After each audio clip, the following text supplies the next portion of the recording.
Hello, everyone, and welcome to another chill Sunday Staxel stream. I hope everyone's doing well. I am going to wait for everybody to come join in. I hope we have a good stream and everybody's had a good week so far. We have a new rabbit friend that we're planning to meet. We have a few upgrades. Hello, Jacobs. Welcome. How are you doing today?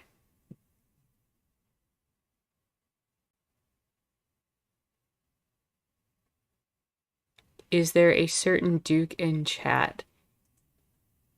There might be.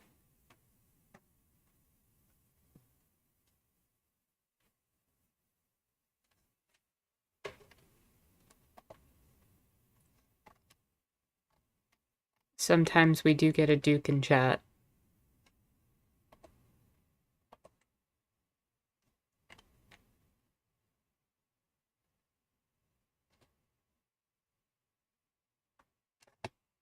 Got a nice lull in the music right now.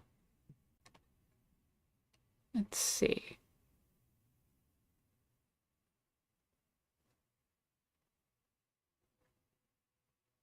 Lorelei, welcome. How are you doing today? Jalix, welcome. How's your Sunday going?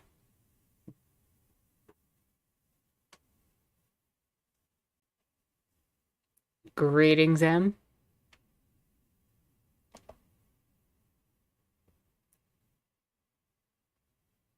Glad to hear it, Lorelei. I'm doing good. Chill Sunday. It's been a pretty relaxing day, actually. I needed it.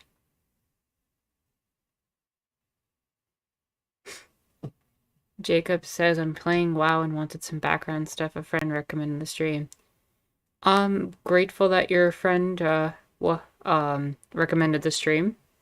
We tend to just have a very chill, relaxing time, get some questing done, and have good political conversations. So I'm happy to have you here.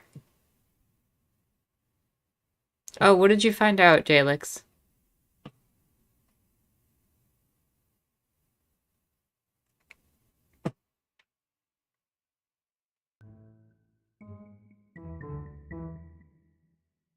There we go, music kicked in. The chill music of wonders.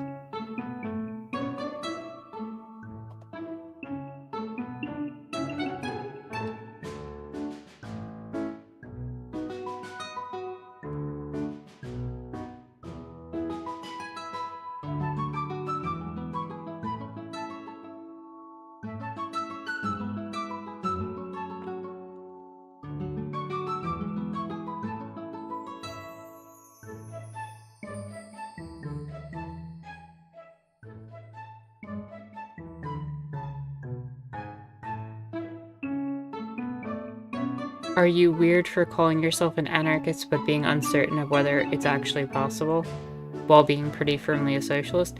I think that's a fair position to take. You know, we've all got our journeys to figuring out what we want to see happen in the world and how we can make it happen. Having questions about it's probably healthier than I think a lot of people would admit. I think anybody who's firm in their beliefs to the point where they are not questioning some of it and are not asking certain questions really needs to evaluate themselves a little bit. When we're trying to invent new ways of thinking like that, there's always going to be questions and doubts, for sure.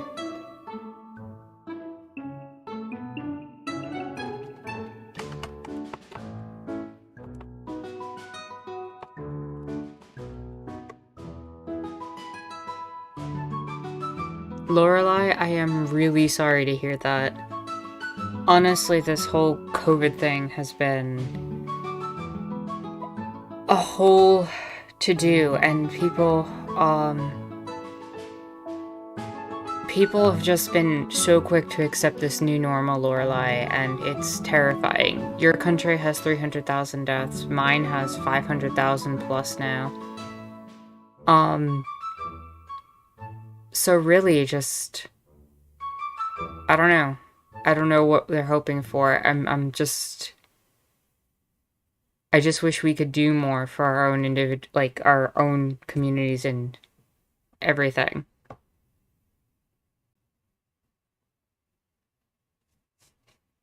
But I definitely feel you, Lorelei.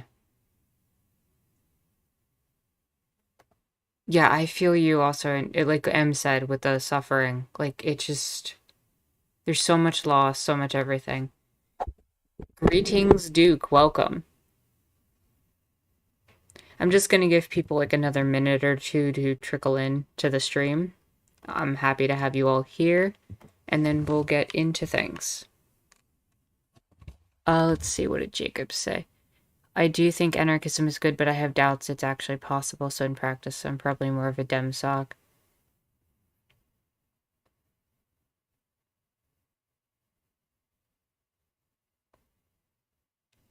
Well, you know, being a dem sock is, as Jalek said, pretty based. So maybe we can have more conversations about anarchism and it'll help you with your positions one way or the other. And having parents that are anti-vax is kind of frightening. From a trickle to a stream. There you go, Duke. I love that. And I am here with my usual pot of tea.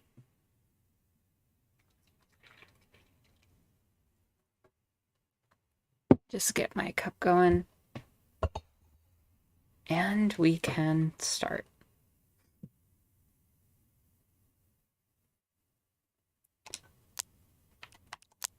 Well, I'm glad to hear they're not anti-maskers. Well, I'll be real with you. Like, the vaccine is... We shall corrupt you into anarchism yet.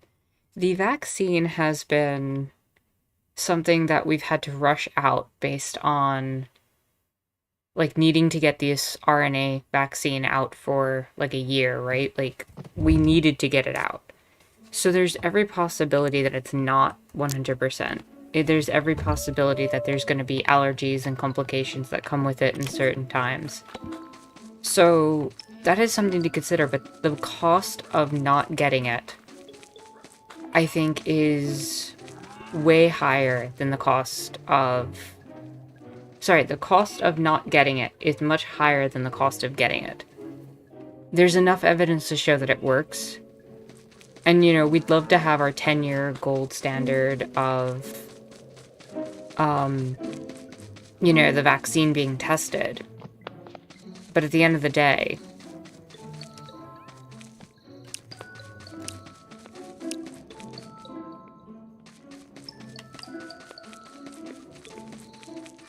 Jacob says, a society without hierarchies is an ideal goal, so in that sense, you're an anarchist. You just don't know how to get there.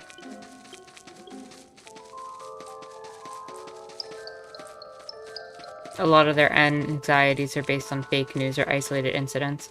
The fake news bothers me more than the isolated incidents, right? Like, because there have been people with, I think, the Moderna one who have gotten allergies with shellfish. Like, if they have allergies to shellfish, they have gotten allergic reactions to the vaccine. So I think there's, like, the difference between being aware of potential risk factors versus, oh, the vaccine's going to, like, kill you or do any sort of weird things to you. Greetings, King Cyrus. How are you doing this Sunday? Really glad to see everybody coming out.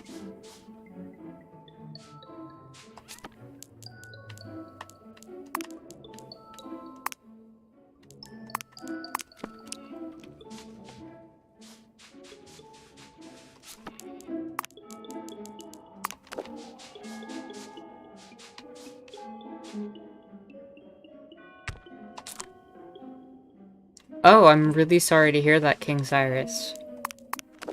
If you're comfortable and want to talk about it, what happened? I'm sorry that that happened to you.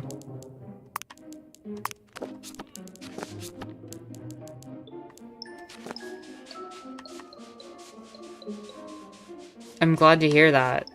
Panic attacks are no fun. Duke got outclassed by a king. This is what we call royal anarchy right here. The inevitable conversation that happens every single week about, anarcho-monarchism?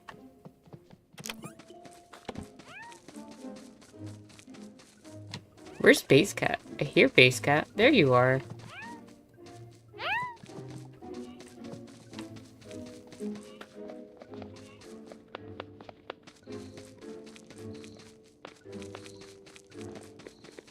Some weird numbers he heard on TV, probably a lying politician or pundit about thousands of deaths. Googling that claim, I can't find anything. Honestly, my...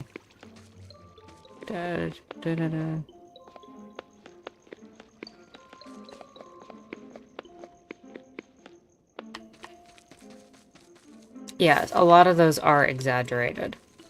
And it's important to keep a level head on it all. And unfortunately, sometimes it's hard to trust information. Information comes from so many different sources. And we've got to try to find the best way we can to sort it for ourselves. And sometimes even the best of us make bad calls every now and then.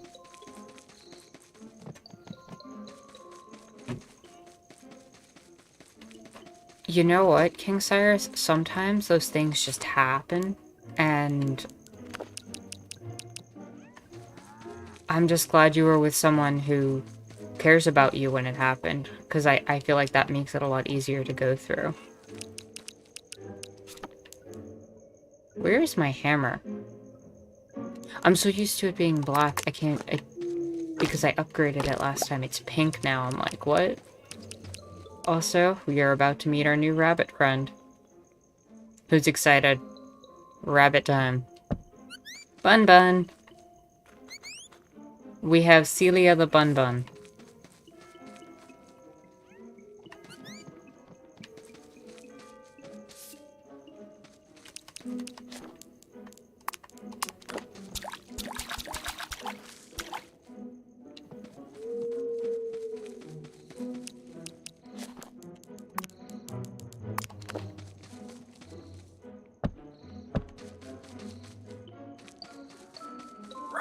We have Carl Barks, our dog.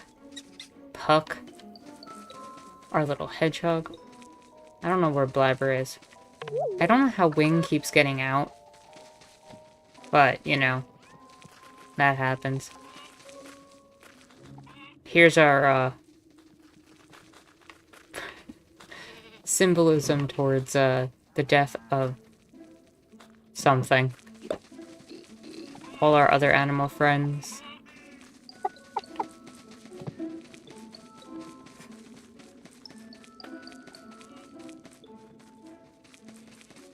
So,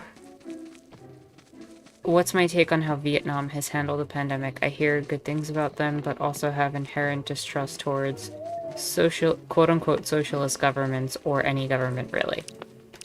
So, what I will say is any government who has managed to keep their death rates low and their infection rates low deserves some sort of credit and accommodation for that. Like, Cuba's kept it low. I think New Zealand's kept it really low. At least on that regard. Vietnam's kept it pretty low as well, from what I've understood. That said, just because they're good on that one issue doesn't mean that governments in general are good, or the best way to handle something like a pandemic. As we've seen, it can go either way. I feel like that's my take on Vietnam as it is. They happen to have the government infrastructure in place to handle something like a pandemic. and did so.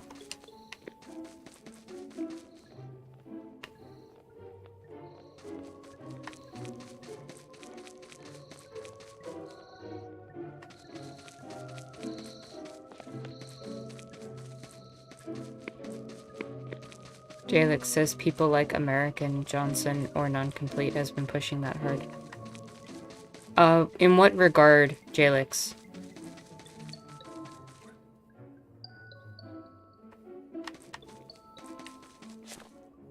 What am I trying to do right now?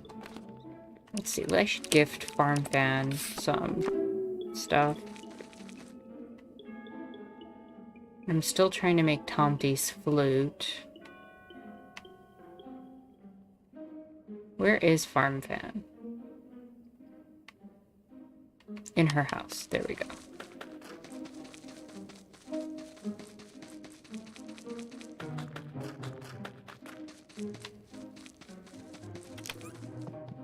They seem sus to you? I'm not really familiar on non-complete, so I can't fully say.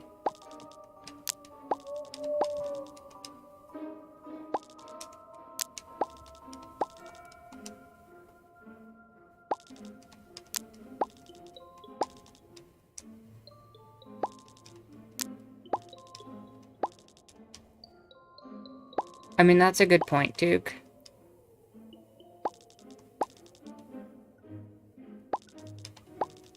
You're not a fan of the justified hierarchy talking point? So, what would be your take? Yeah, I'd love to hear your explanation on it.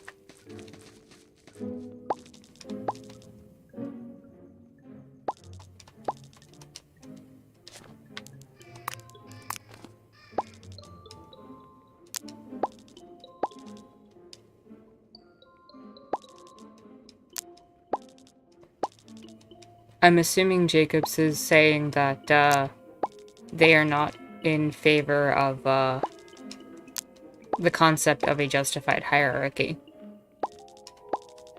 Like that certain hierarchies might be justified and that anarchism speaks out against the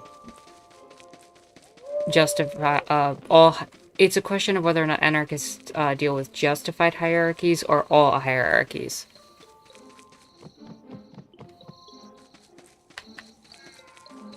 That's fair.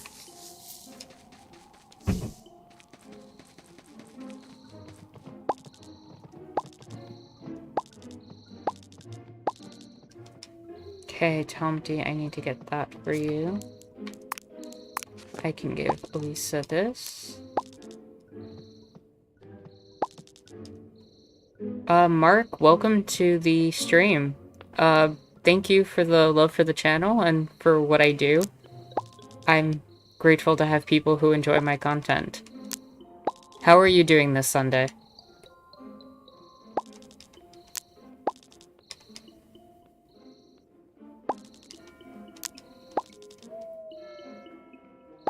The issue with is potentially that the justification hierarchy is a subjective process. No, actually that's a really good point.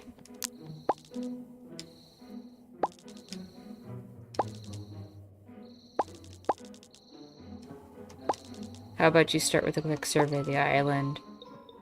Bring me 50 raw stone and 50 raw wood, see if you can find some promising sources. Yeah, I could do that.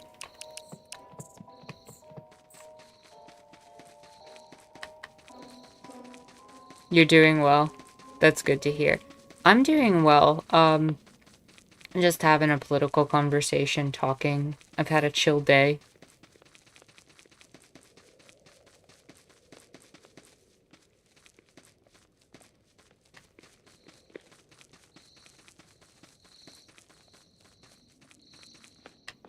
See, I feel like a lot of people who take the position that you just took wouldn't define expertise as a hierarchy, whereas I tend to believe that in certain experiences, when you have something like a consensus of scientists talking about a pandemic, That is a form of hierarchy as far as I'm concerned. And it's a justified hierarchy in that sense. And I think having the language to call something a justified hierarchy makes it safer. Like, where we can sit down and have the conversation, is this justified? Is this worth having? I think under normal circumstances, where you don't have, like, a lot of fanaticism in a society, I could argue that a parent-child relationship is theoretically supposed to be a justified hierarchy. A doctor and their patient might be a justified hierarchical relation.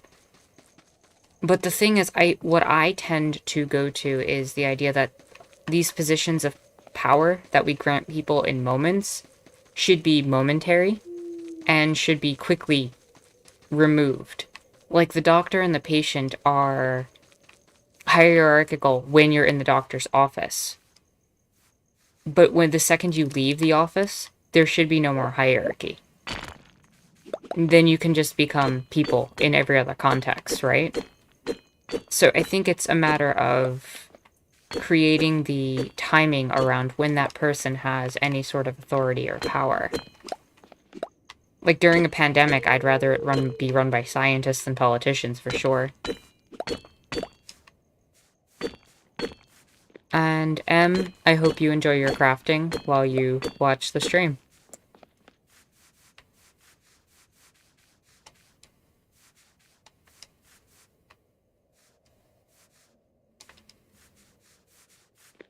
I definitely think it's a definition issue, more than anything else. Because I don't think any anarchist is sitting there saying, no, we should have everybody have exact say on every single topic, ignoring expertise and ignoring strengths and weaknesses of people. Like, you're not going to have a person who's been cooking their entire life be told how to cook.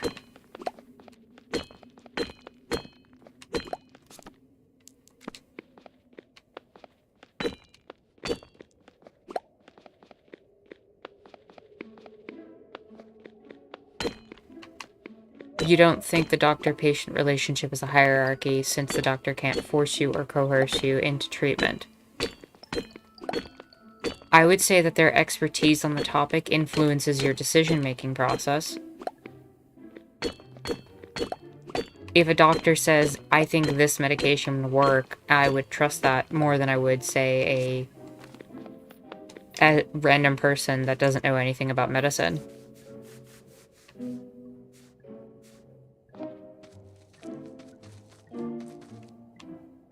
And furthermore, in something like a pandemic, I'd argue the doctor should be given the right to enforce certain mandates.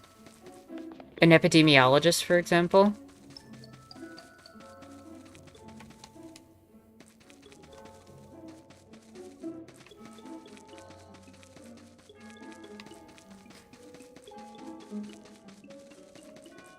That's absolutely fair, Jacobs, and I think a lot of that has more to do with capitalism than with the field of medicine itself. There's no incentive for a doctor to look at the latest research to take care of patients if they're going to be paid the same regardless in a system that prioritizes that. Yeah, capitalism and ableism intersecting there. That's very fair and valid. I completely agree. And there's a lot of racism there as well, which I think that's what M just alluded to. Transphobia as well, with certain doctors who deny access to medicinal resources there.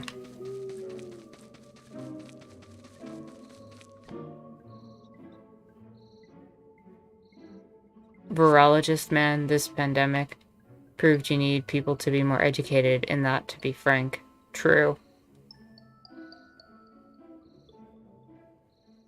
Doctors in the US have been intentionally targeted with advertising.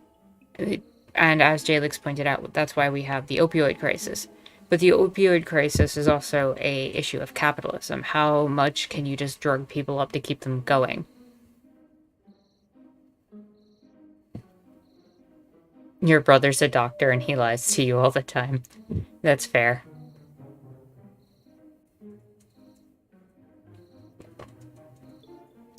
As Duke pointed out, some doctors believing that Black people are, quote, naturally more resilient to pain and refusing to prescribe painkillers to them. I'm skeptical that parenting is a good hierarchy, at least in an ideal society. I tend to subscribe to the idea of a child raising should be more communal. I'm in agreement with you. I'm absolutely in agreement with you. But I think that that's what I refer to as parenting.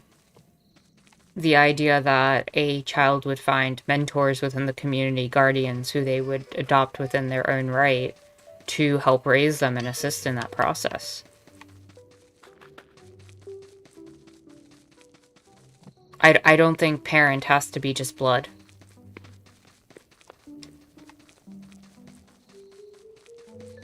But there will be naturally people that in the community that they draw themselves to who end up being the people who raise them and teach them.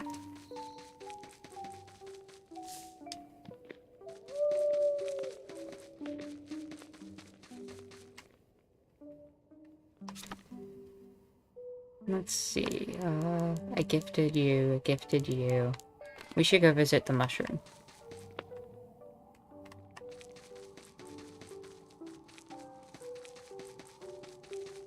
Oh, I'm 100% with you there.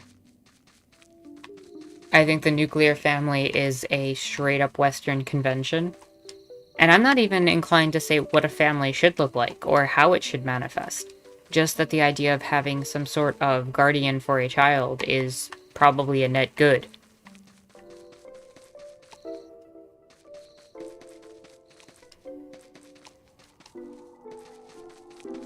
Oh, absolutely, Jacobs.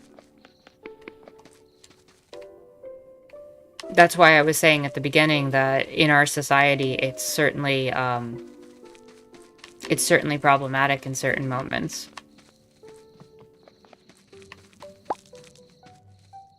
Yeah, be skeptical, for sure, Duke.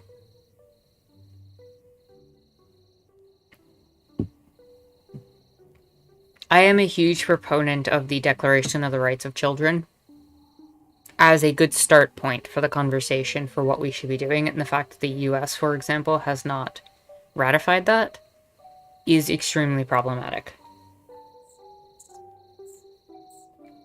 It's something that, honestly, that just reminded me I wanted to cover a while ago and completely slipped my mind, so...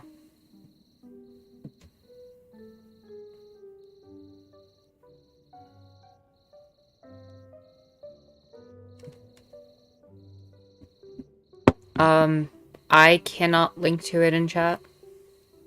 But the UN has, but if somebody wants to do that, that'd be great.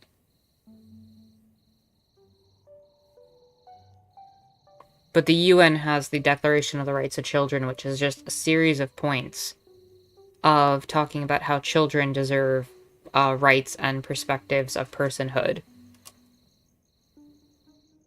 That basically it says if a kid's stuff like if a kid has a right to eat, a kid has a right to all these other things, to not be abused by their parent and everything like that.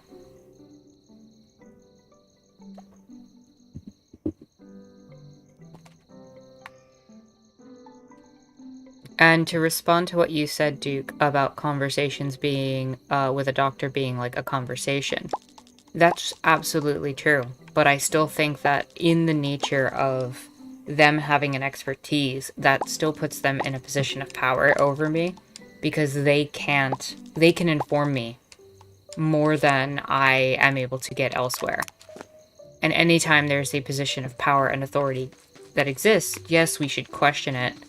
And we should have a healthy level of skepticism towards things. But at the same time, we have to acknowledge that it's generally good to have doctors. Honestly, my opinion on the matter is that the nurses should all rise up because they're typically better than the doctors, and give the nurses the means of medicine.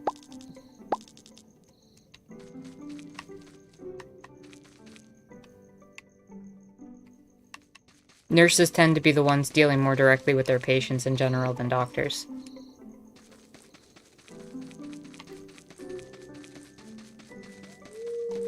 The burden of the should be on the hierarchy to justify itself. That's fair. Your mom would agree with you, Jalix.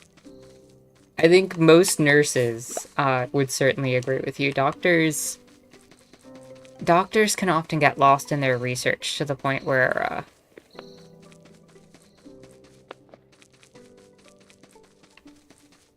welcome, ZGB. I'm assuming you are Zero from the server?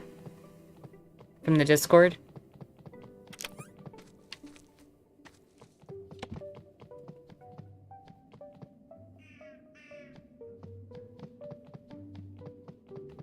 The doctor is in the house. True. Nurses are usually trained to deal in empathy, compassion, emotional aspects of the medical procedures. They're often trained to do a lot of the quote-unquote grunt work, as it were, where they're the ones actively sticking needles in people's arms and dealing with all of that aspect. It's the doctors who come in and wave their expertise and say, oh, I made a decision and all this stuff. Surgeons, on the other hand, are a unique case, where they certainly have a skill and expertise that can't really be replicated very easily. However, they often need to focus just on their surgical procedures and very little on patient aftercare. And it's not shocking that a good number in our society, based on the way we prioritize empathy and social positions, that a lot of nurses are also women. Blabber brought me a gift. Really? Base Cat, are you breaking reality and floating again? Also, thank you for the bed. Why are you hungry? Oh no, I'll get you food, Base Cat.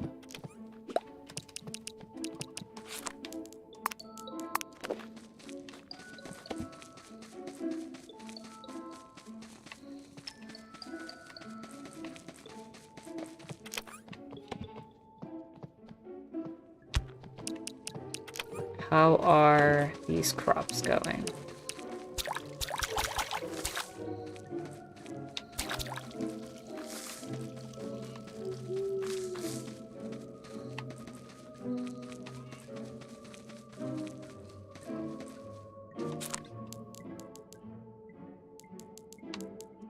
Also, what did Blabber give us? What?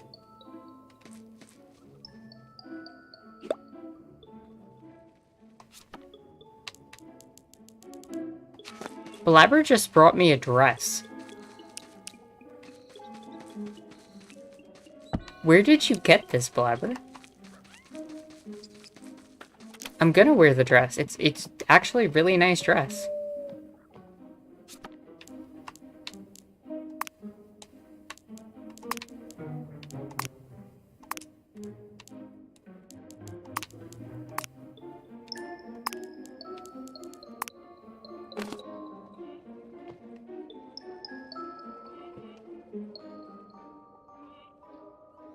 I am kind of enjoying that dress.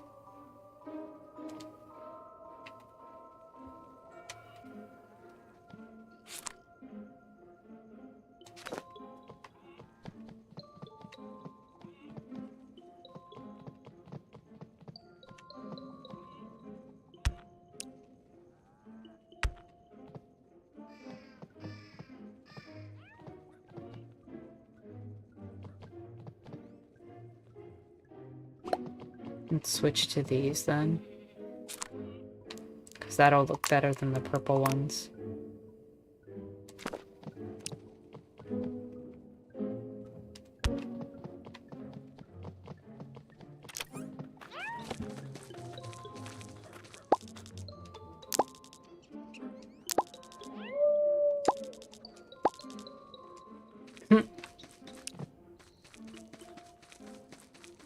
Where is Blabber? Thank you, Blabber, for the dress.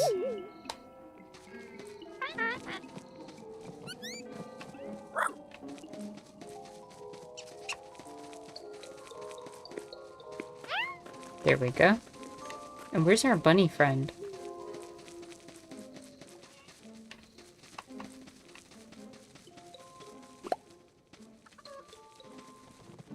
Oh, there you are.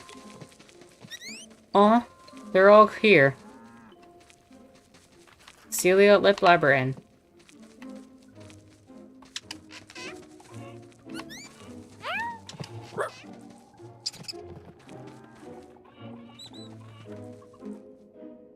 That's so cute.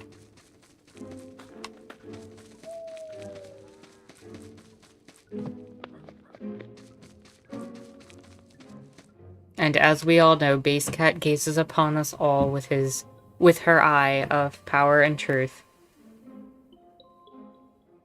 Let me catch up on chat. Doctors are overworked and they're jerked around by hospital CEOs and insurance companies.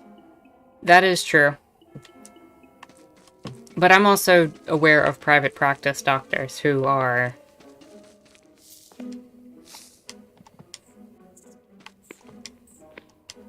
I don't know the words to use without sounding absolutely mean.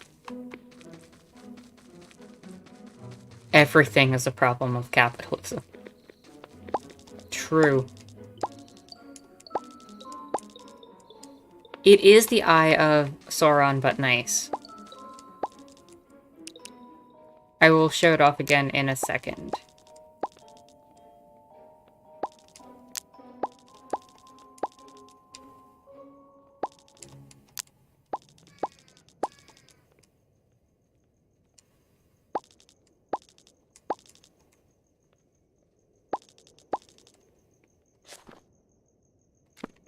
Okay.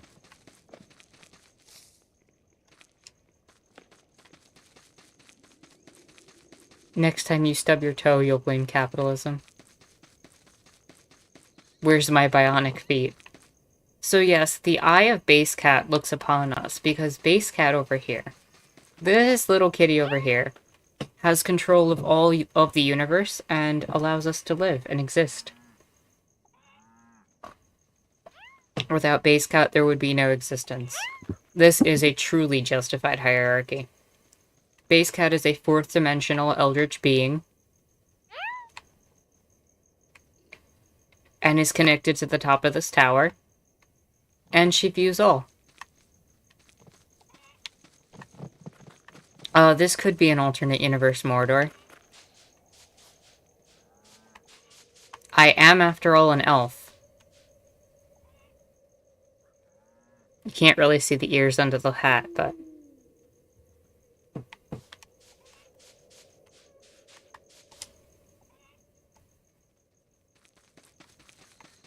Under fully automated luxury communism, we all shall have robot bodies. But only if we want them. Protest season is before fire season. Is there a mirror Base Cat in Tomty's Staxel inside of Staxel? That would be terrible. Yeah, I'm aware some people don't like elves. I get a lot of elven racism on this stream.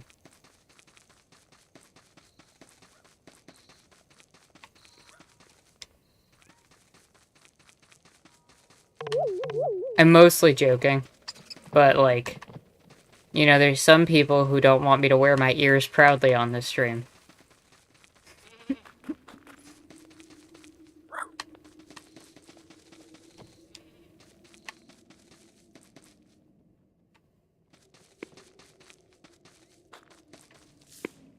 I am not a cat. See? See, this is the propaganda put against me. Greetings, Cray. Welcome.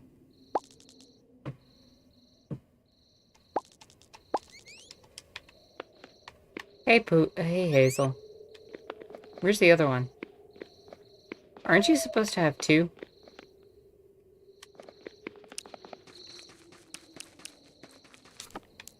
We need to give Serana some magic lights. We need to give Farm Fan manure, because Farm Fan likes manure. See, Cray gets it. Cray gets it. The bourgeois oppresses the elves. for they recognize the revolutionary potential of pointy ears. I'm sure that's how the Vulcans did it too.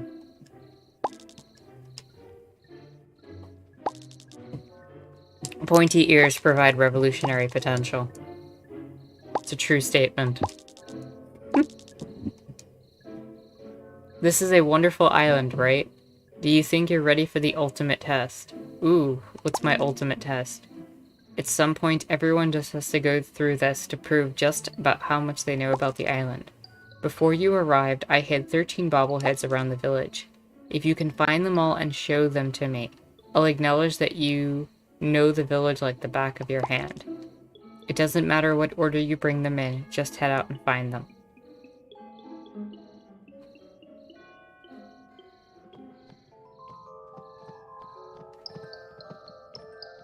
You want me to go find 13? The hell? I know I have a bunch of them.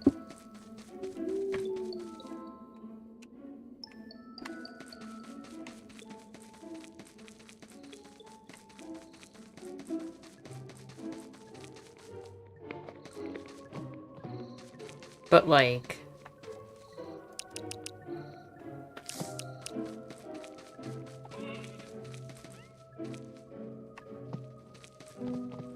I don't even know where I have them.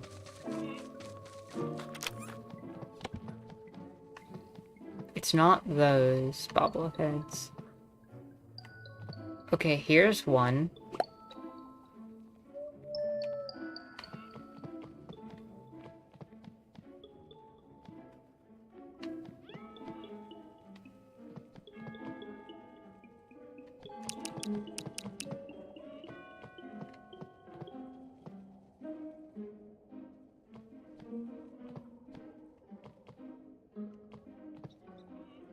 It's not the turtle bobblehead. Is it the tortoise bobblehead? I don't even know.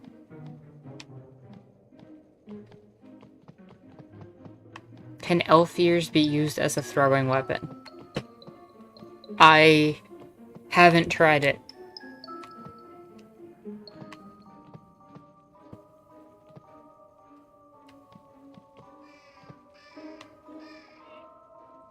I mean, in fiction, honestly, elves have been used in so many different ways, from being archetypes of, well, to be blunt, forms of white nationalism, all the way to being, like, oppressed groups that have been kicked off their land. And everything in between.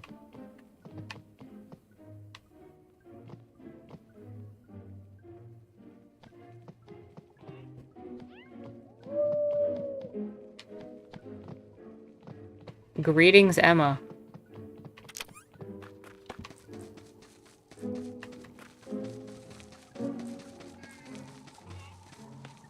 How is your Sunday going?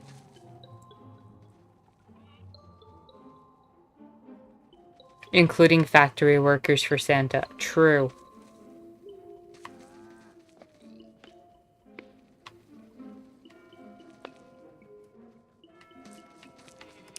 Is this the only bobblehead I have? In this game?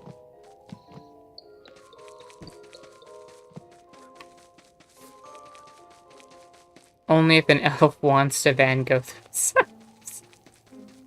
That's funny. I personally do not want to.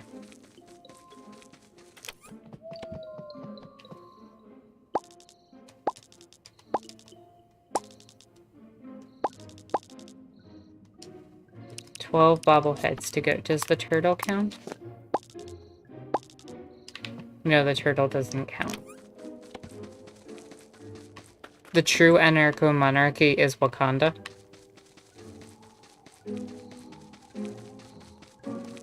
Is that really anarchism when you're fighting for the title of king?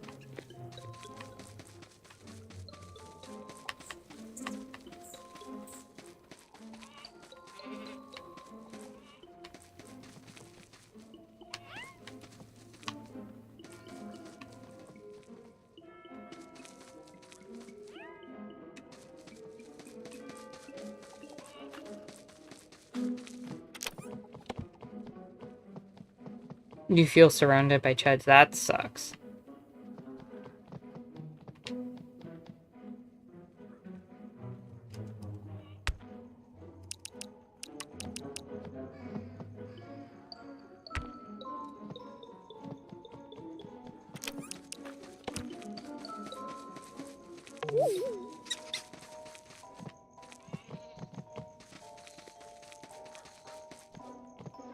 Wouldn't that make black monarchism akin to black capitalism, and then it looks so different from white monarchism? Well, I would definitely agree that monarchism has looked differently historically like that, but I wouldn't say that that's anarchism. I know Cyrus is probably joking, unless he wasn't. In which case, I would love that explanation.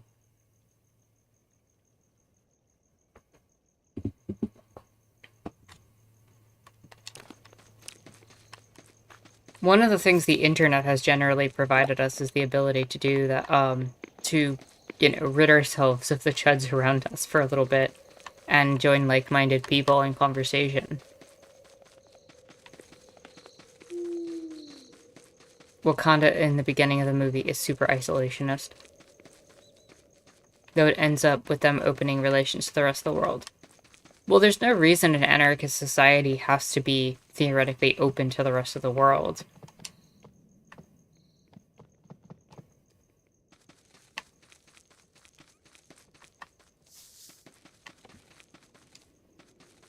That is true, actually.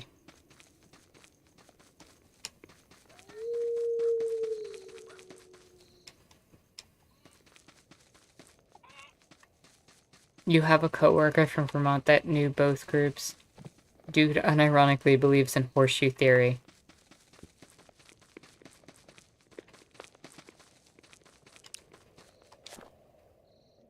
Your cat is a leftist, Mark? That's really great to hear. We need more leftist kitties. I think cats are natural anarchists in general.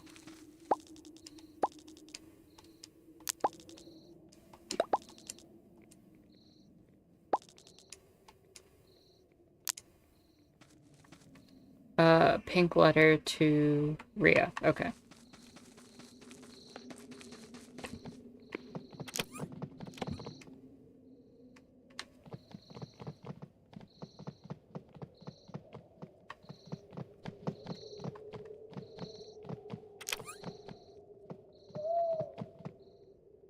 Where is Rhea?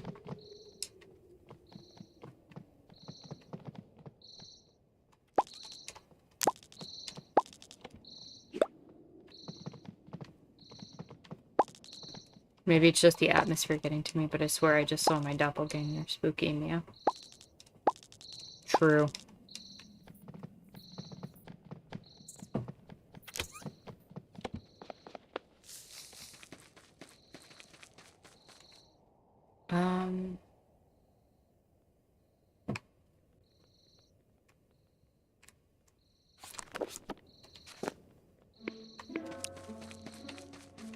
Let's see.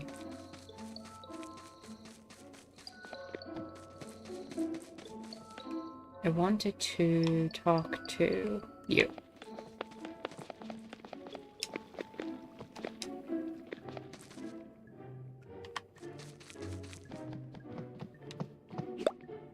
Did not mean to buy that, but okay.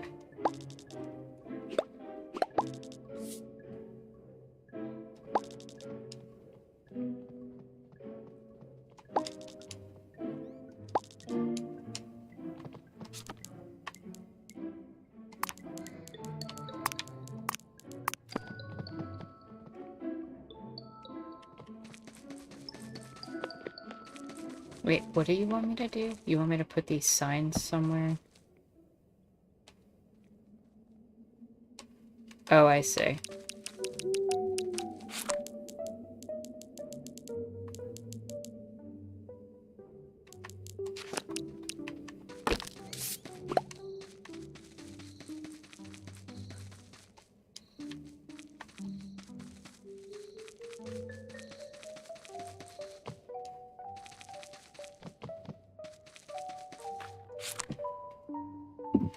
Wait, they're claiming Wakanda's an ethnic state?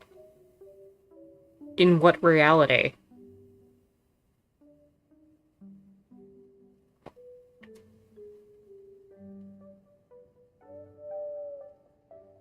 King Cyrus, yeah, Wakanda's an ethno state, even though in the comics they're like other tribes or other ethnic groups that live there.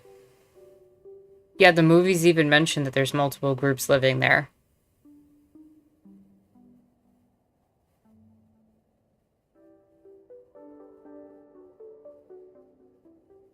I think the only way that they're defining that as an ethno state is because, you know, they're probably literally stating that all black people have the exact same ethnicity and understanding and culture. Like, the claim that Wakanda is supposed to be an ethnic state kind of sounds to me inherently racist. Am I the only one, like, that feels that way?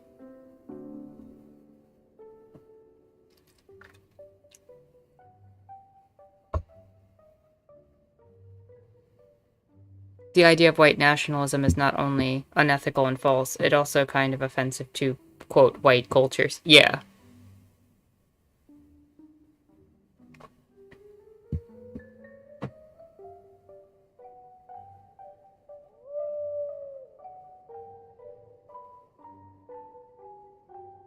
Like, I really feel like it kind of misses the point of what's going on in Wakanda.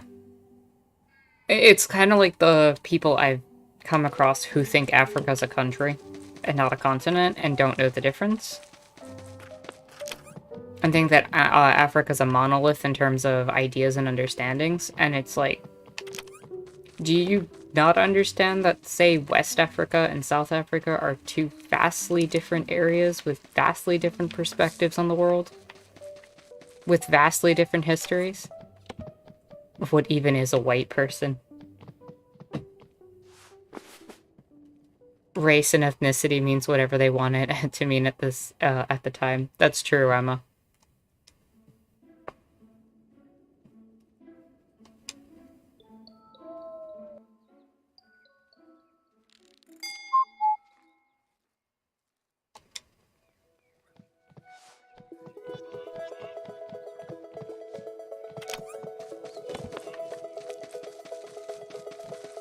Hey, Celia and Blabber. Puck and Carl Barks. Base Cat's in the backyard.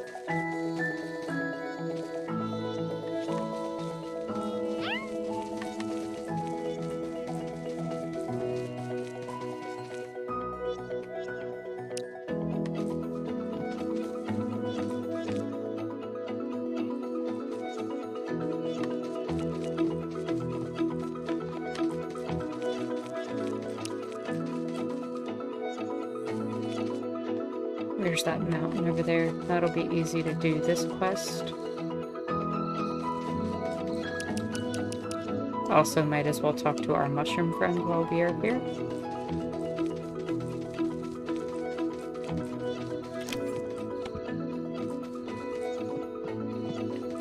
You're transitioning from Chud to Antifa because of the gay agenda.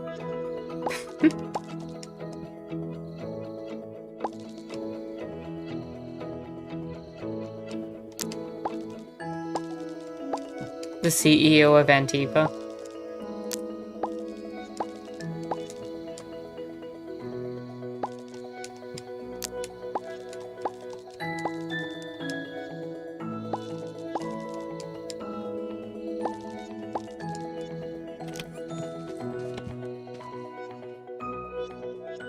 There's no such thing as the gay agenda, but there should be. Well, I think the gay agenda is clearly anarchism.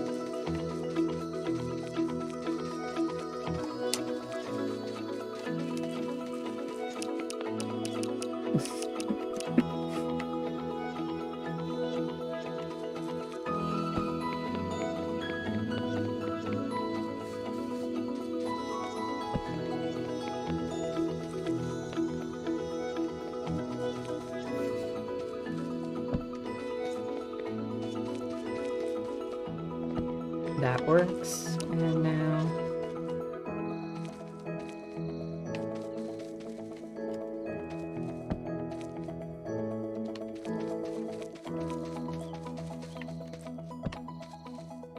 That works.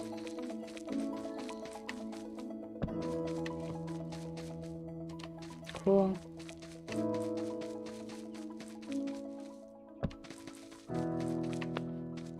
And good.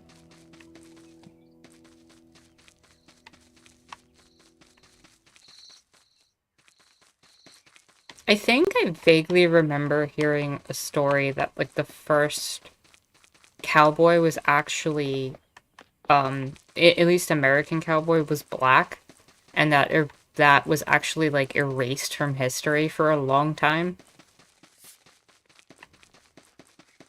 And completely whitewashed. But I could be mistaken.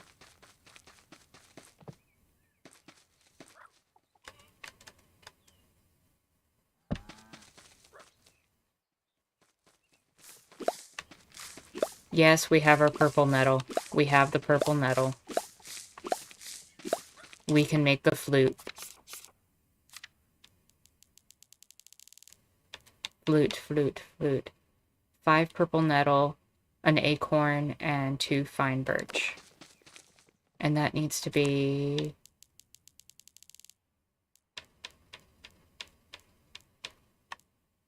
assembled.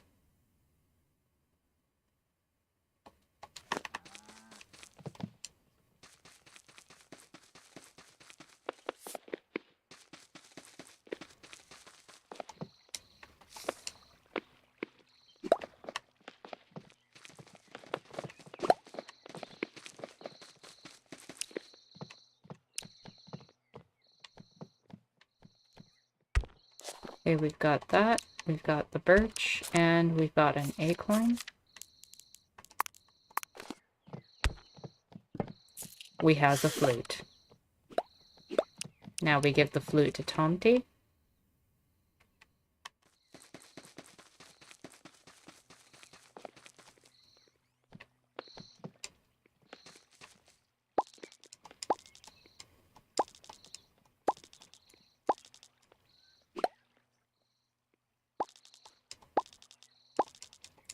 And we have unlocked a fox bobblehead. Might have to wait till tomorrow, but I think that should finally unlock the rest of the pets. Which means we will finally have the mythical Unikitty. How does this game keep giving me things to do? It finds ways.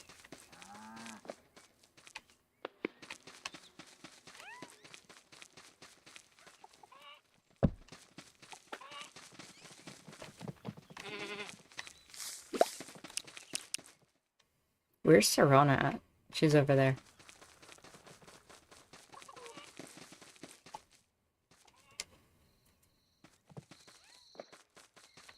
Osiris says, I remember when the online right lost their minds when Black Panther came out and they were yelling into the heavens. What games besides this do you play on or off screen? Well, on screen, this is pretty much the one I do. I occasionally do some one-offs for, like, events and stuff. But off screen, I've been playing... trying to finally get through the Assassin's Creed series.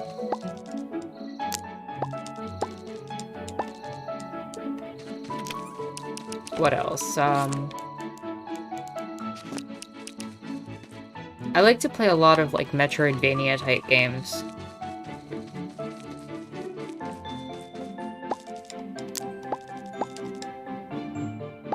Especially, like, indie ones that, do that. My favorite game of all time. Oof. I'd definitely say up there is Banjo-Kazooie. But I can't say, like, 100 that's my favorite. There's also Chrono Trigger. Chrono Trigger was a really good one.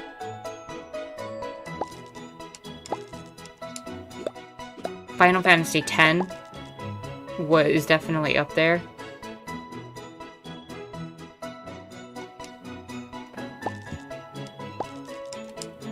What do you want me to do? I just, like, skipped over that because I was...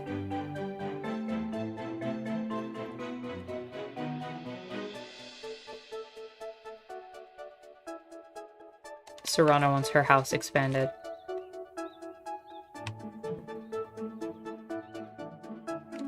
I'm actually not a fan of the GTA series.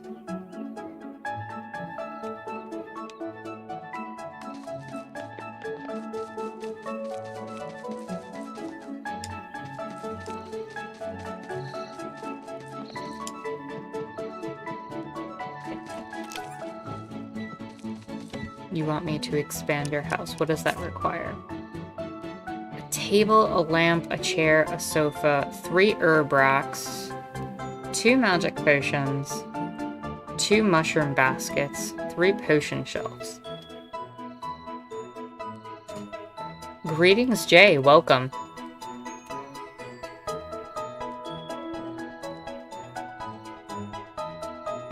How are you doing this Sunday?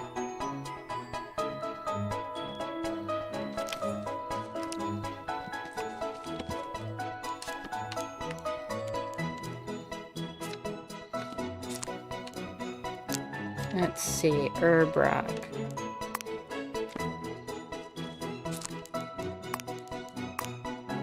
Mushroom basket.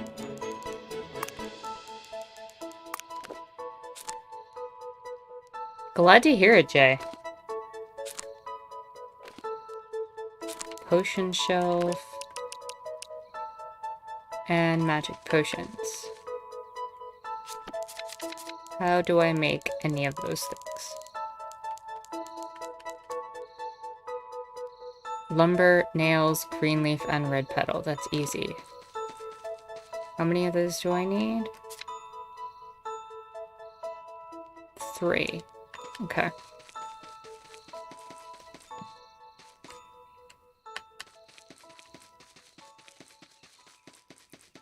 So, we've actually been talking about a lot of stuff.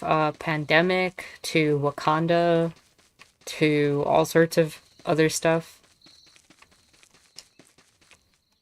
But one of the things I was actually hoping to talk about today is the concept of how we view strength in leadership in the way our world works. And I was specifically thinking about the situation that happened where Biden had fallen up a flight of steps, and everybody's been kind of like making fun of him. And Trump even had gotten something like that where during his time he like slid down, like almost slid down a ramp.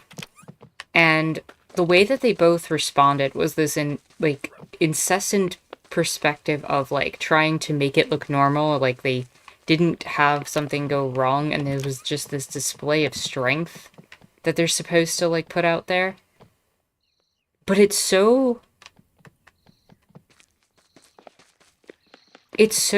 well, that's one way to put it, Jacobs, for sure. Like, people fall sometimes, things happen, and I would have just liked to have seen and would love to see a leader where something like that happens and they're able to just say, hey, like, I'm 70 and I almost fell. It is extremely ageist. It's also kind of ableist, isn't it?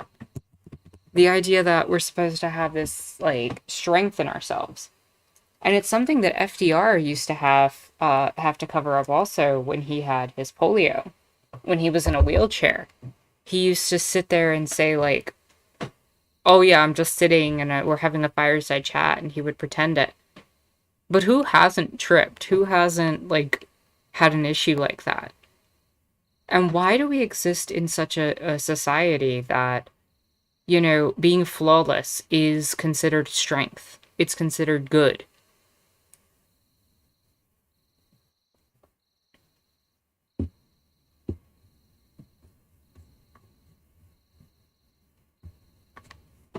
I think it's part of the way we see leadership abilities is very male-coded, at least how our society defines male strength. Absolutely. Also, merchants, welcome, and I hope you're having a great Sunday. Honestly, merchants, outside of FDR, I don't think a person in a wheelchair has ever been president or run for president.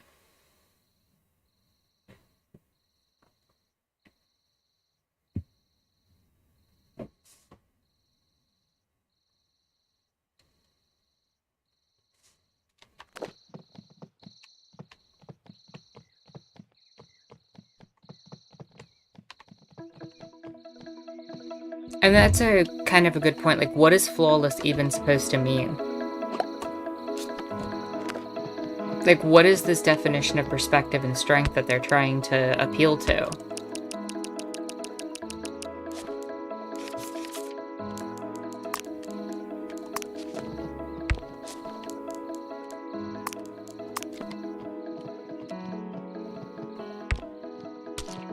One Urbrak, 2 Urbrak, 3 Urbrak. Nice. How do we make magic potion? Men have to be strong and not be weak, which to me is stupid because you're running a country with people and it says Cyrus. Exactly.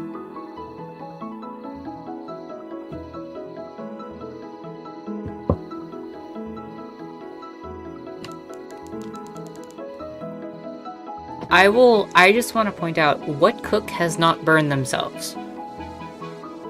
What, professor hasn't made a mistake in their education process? What doctor hasn't had a, bad, case where they handed out medicine incorrectly or did something wrong or they gave the wrong dosage? What person hasn't, even in positions that we consider positions of power and authority or positions of expertise, who hasn't made a mistake in their life? Who hasn't forgotten to do something?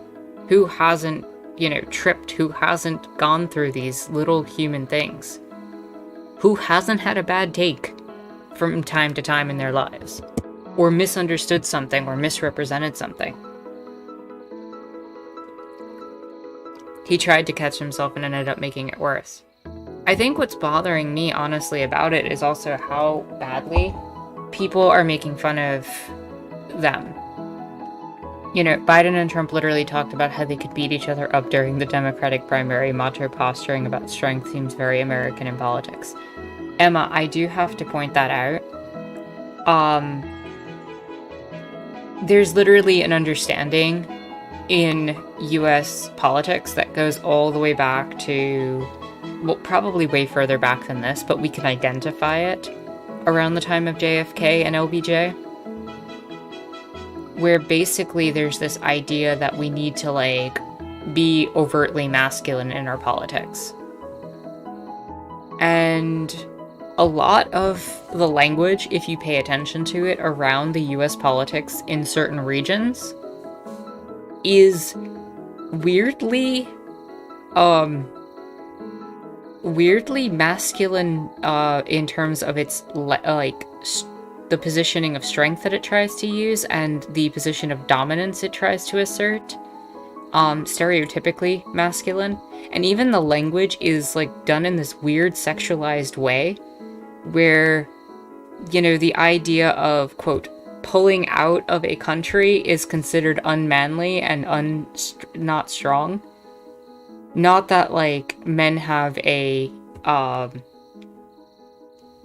complete control over that space, but the way they view it is, and it's just completely ridiculous.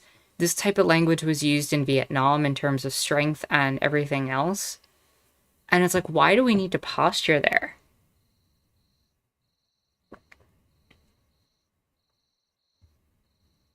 Let me catch up with chat a little bit, because I've been talking. Most doctors have a few malpractice suits against them by the time they retire. People would be surprised, I think. Absolutely merchants. There's a reason why every single nurse and doctor will get insurance for that before they go into things. You have to control people's lives with your decision. Acting like a dude bro and having masculine standoff is horrible. People can die. Well, we know that is true, Cyrus, because, not wearing a mask was considered the height of masculinity by, Trump, right? And now nobody wants to wear one. Funny thing is if you start telling a bunch of men, how COVID can reduce their ability to, be sexual, which has actually been shown, some of them will actually start wearing masks. Which is just ridiculous and is absolutely an example of toxic masculinity and strength being mixed together. Remember how all of the right, honestly, a lot of liberals were harping on how Biden was unfit to be president, claiming he had dementia when he has a speech impediment. Absolutely true, Jacobs. the idea of him having a speech impediment had to be covered up. And actually, he's really good at maneuvering around his speech impediment in terms of political speaking. And I applaud him for that. The idea that, if you're stuck on a word and you have an impediment, that you can, and have the capacity mentally to change that word in a public venue to convey your thoughts in a different way on the fly is actively a good thing in terms of being able to speak to people. And it's something he does proficiently. So he's worked around his impediment for the task that he wanted, to be a politician. If I were Biden, I would have slid down the whole flight of stairs looking right at the camera. You know what? That would have been a true power move, right? He takes this fall and he just tanks it and gets up and is like, you know what? That didn't even bother me. What else?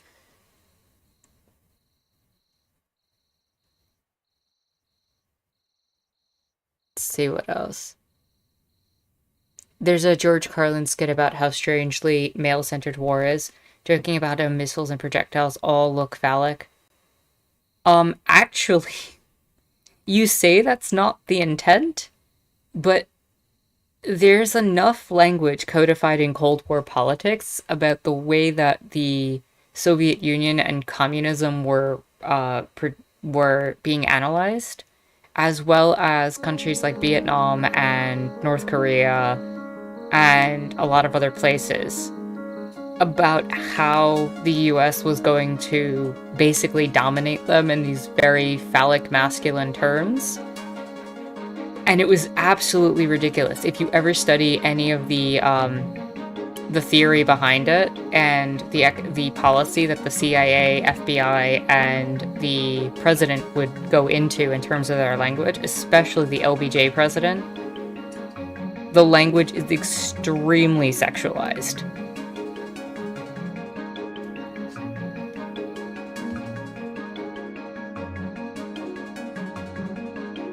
I think the doomsday clock was put closer to midnight than ever before, partly because Trump wanted to be the big man threatening King Kim Jong-un. True.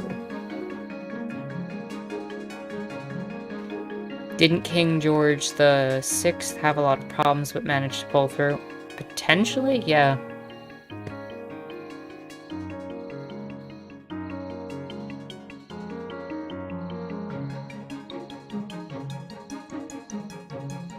Oh yeah, Jacobs, I agree with you. The ammo being, aerodynamic is the real reason. But the politicians have made it so much more than it is.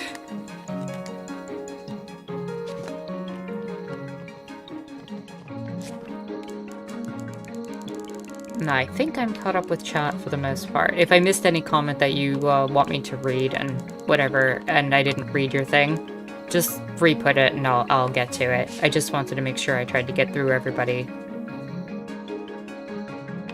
So I need to combine a jar of water with 2 yellow petals. You know what? I know what this is about.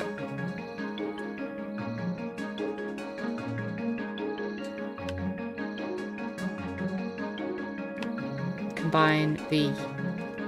lot of combining there. Okay.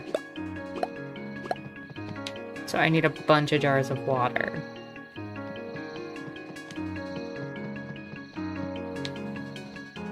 That would be...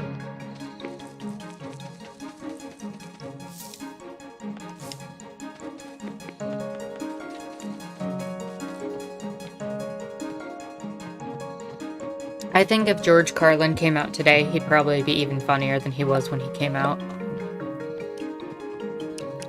He would have had the ability to speak on it more. Praxis and Theory, welcome. How are you doing this Sunday? I actually got Staxel from that same Humble Bundle. And I'd recommend it, honestly. It's kind of a mix of Stardew Valley mixed with Minecraft or Harvest Moon with a bit of Animal Crossing. Like, that's the kind of mixing that you're getting with this game. And it's been a pleasure, honestly. You really can make of it what you want. Like, I've built this tower here. There's a character who's obsessed with toilets, so I built him a toilet house. Like, you can do whatever you want here.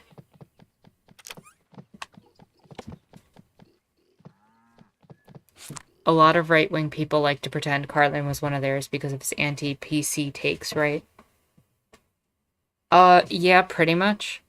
But his anti-PC takes were... I don't think they were the crux of what he was going for.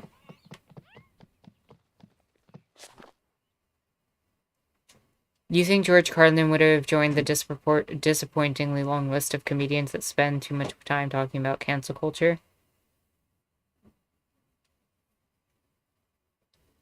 George Carlin's philosophy was one of, you should never punch down.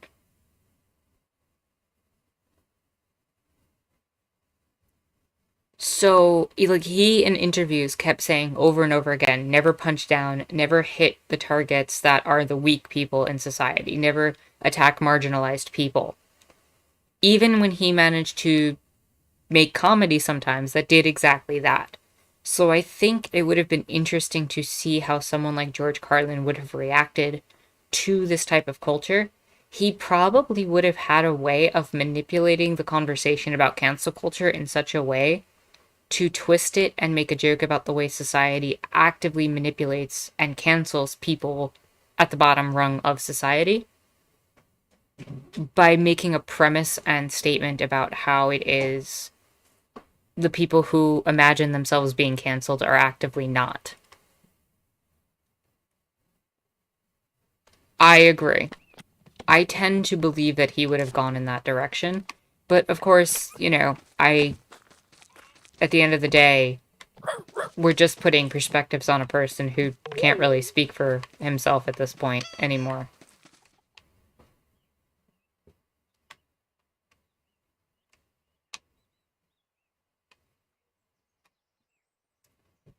So what did I want to do?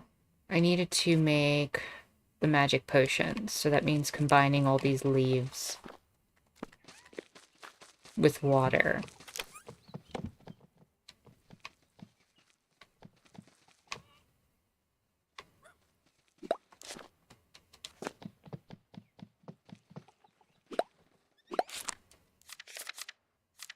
Okay, 20 jars of water should definitely do it, I think.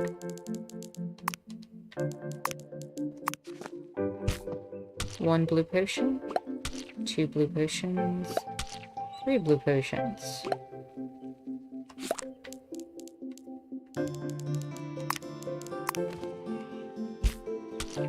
One yellow potion, 2 yellow potion, 3 yellow potion. What colors did I need for the potions?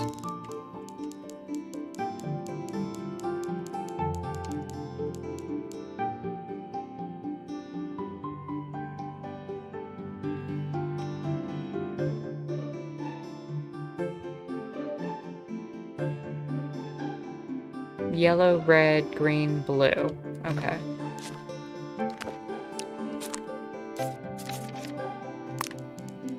Here's green. 1, 2, 3. And I know I have red leaves around here somewhere. Oh, I have them in my inventory already.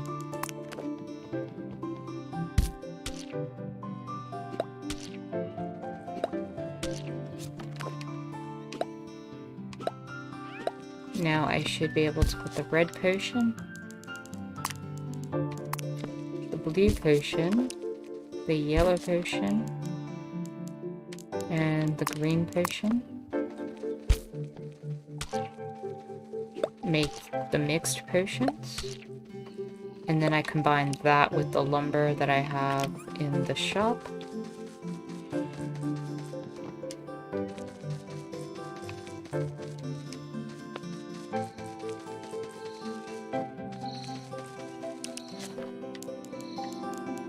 Where is my bug net? There it is.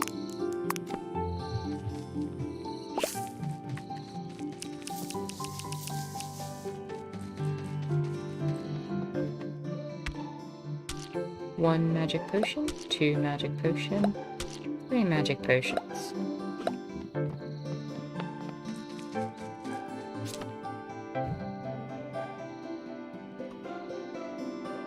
We've got a bustling chat today. I love that.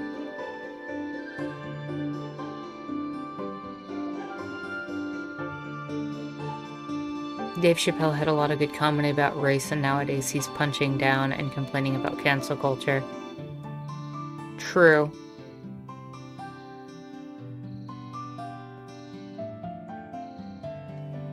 Jay says, I remember Bill Burr went on Bill Maher and basically told him to suck it up in regard to cancel culture, and was happy to see it. Yeah. Jacob says you don't agree that cancel culture exists. I do think there's valid conversation about the risk of getting carried away with public shaming.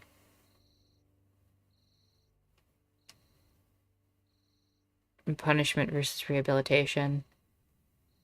There are people on Twitter that have zero tolerance even for the most nuanced cancelable behavior. I would argue first and foremost that cancel culture does exist, and it has always been the left and people who are at the bottom rungs of society who have been the ones that have been canceled.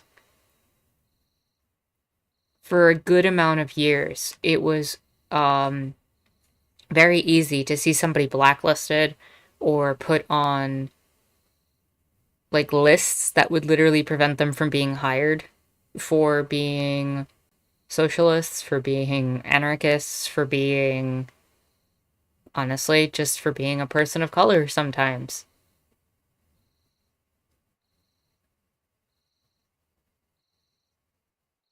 Yeah, what the right talks about is absolute nonsense.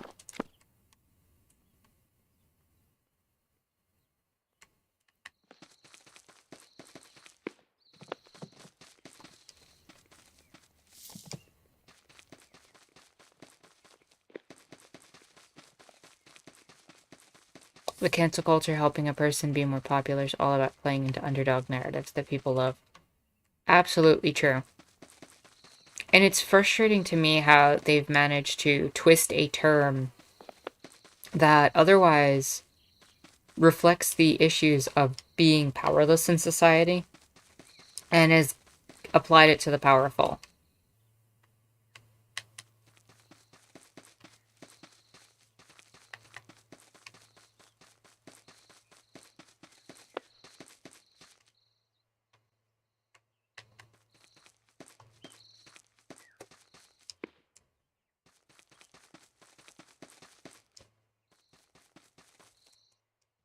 It's also just funny to me how it kind of violates their own principles.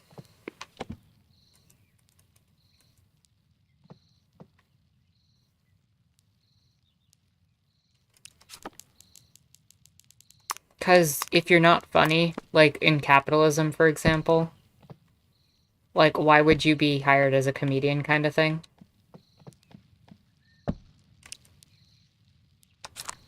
Like if you're going to adhere to that level of capitalism typically, why should you be given any sort of like special treatment in that regard?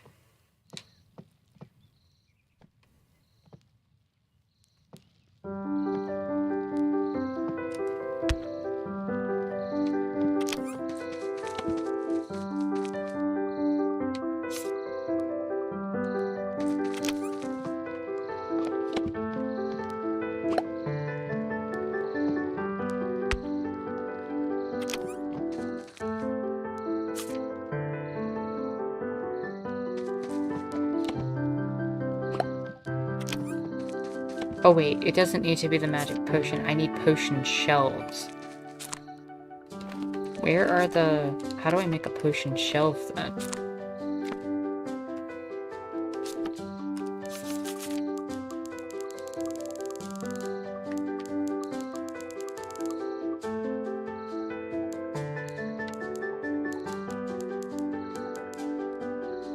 Lumber, nails, and magic push. Oh, okay. Okay.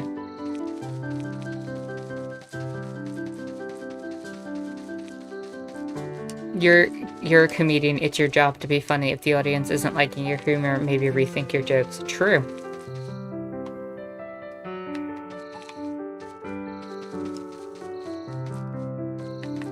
I am not familiar with that, with Doug Stanhope, Mark.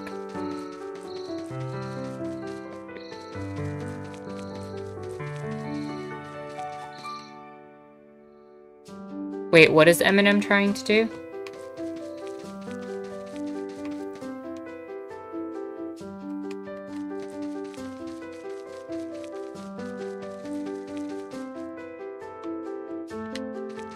Because people have actually been trying to cancel Eminem for a really long time. Like, actually trying to cancel him.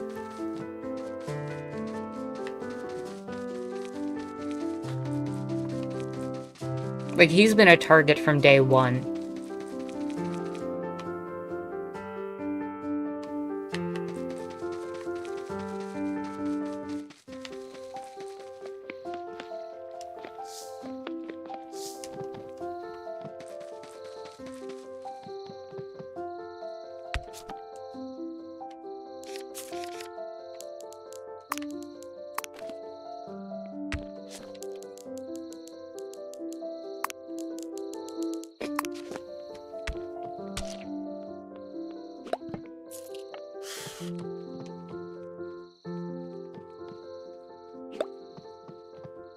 That's...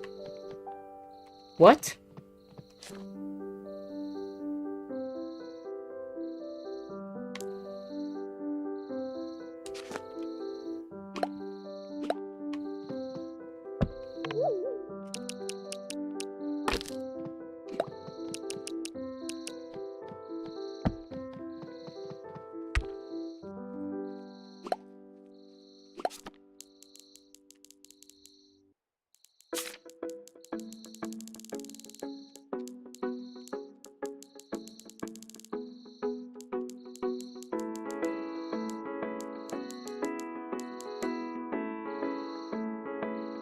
Each one requires 3 magic potions. I'm just gonna order the last 2 then.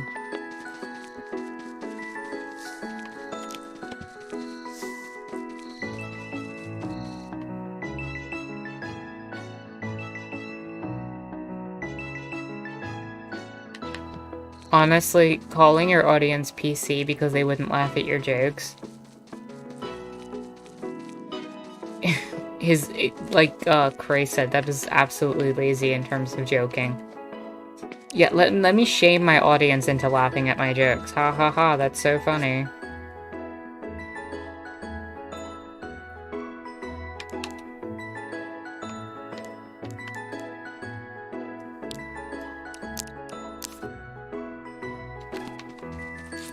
Let's see, so that's done.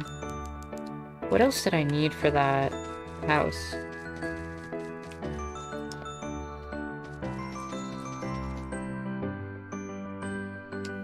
Gen Zers have secret meetings to figure out who's gonna get banned from social media. Who do we want to target this week? Stand up is a coercive hierarchy.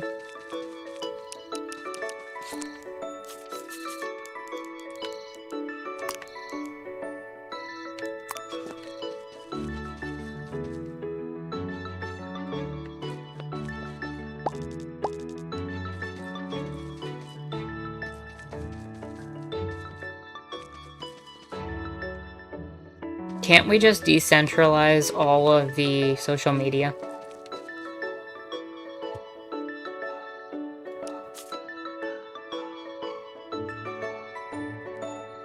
Oh, and I need 2 magic potions on top of the shelves. Okay. I'm gonna have to build this house bigger, because I don't have room for a sofa, a chair, lamps, and a table. But let me get the other stuff. So 2 potions and 2 mushroom baskets. How do I make a mushroom basket?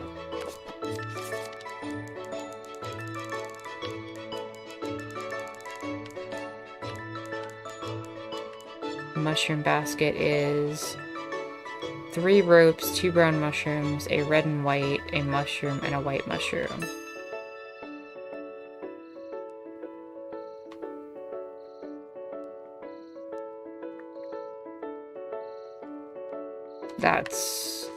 That's gonna be annoying.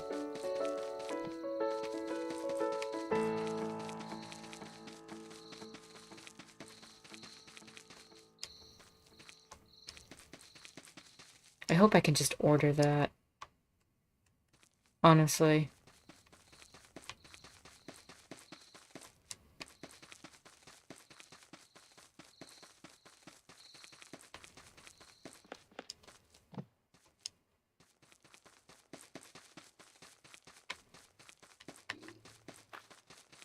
I wonder if I picked up one of those, like in the other area. Let me order 2 more magic potions. And mushroom.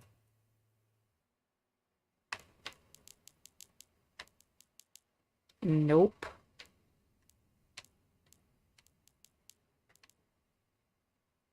I feel like I've seen one of those in the portal area.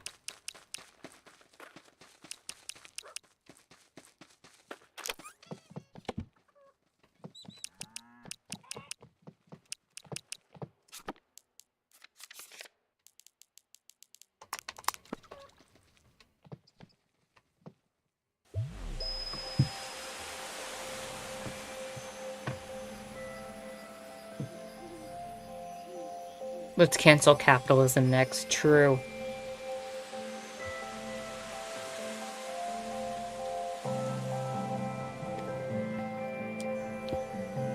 The free market will sort itself out. Will suddenly advocate for government control of Twitter.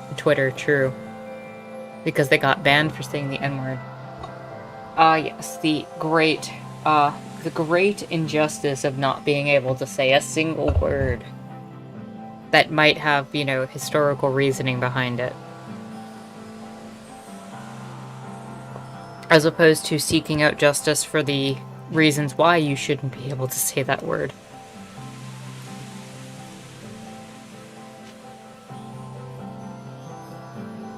I have to check out Deus Ex.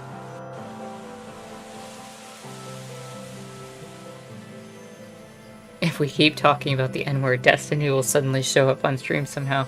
Maybe I should keep talking about it. To explain why it's actually a fight. Yeah, maybe I should actually keep talking about it then. Destiny coming on would probably bring me the worst kind of attention though, to be honest.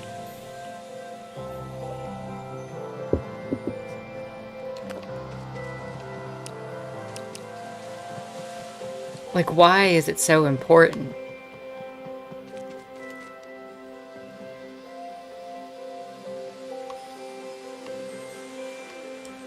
Oh, thank you. Yay, I love the appreciation for the elf ears. Thank you so much.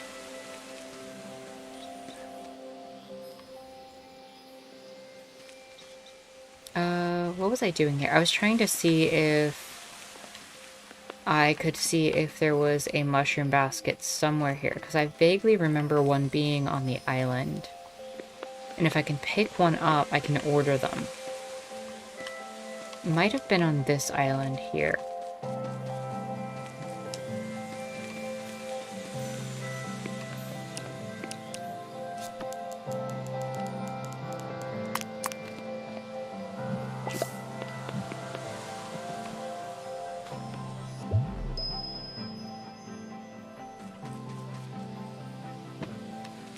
Let's see if I can find it. Hopefully I didn't imagine it. It's either on this floating island or the other one. There was like a little picnic area, and I'm pretty sure it had a basket of mushrooms. Either that or it was in Tomty's old hideout.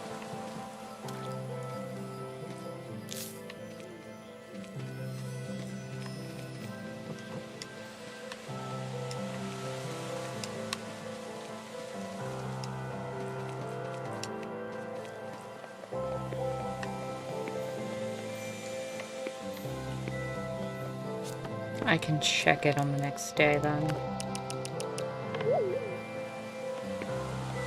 Because I need to get back before I fall asleep.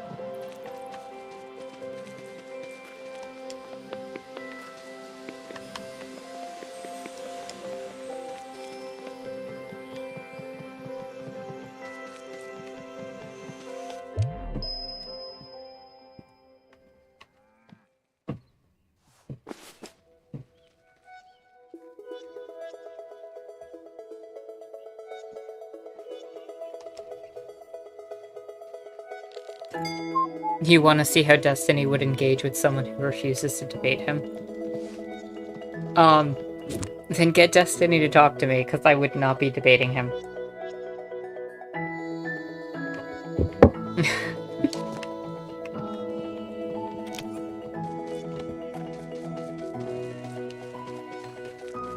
Carl Barks has brought us a hoodie.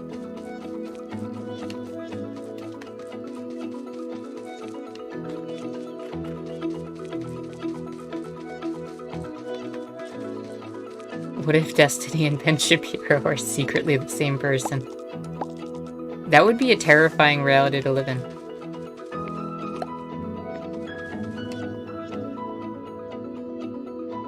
You just got all 3 stimmies in one check?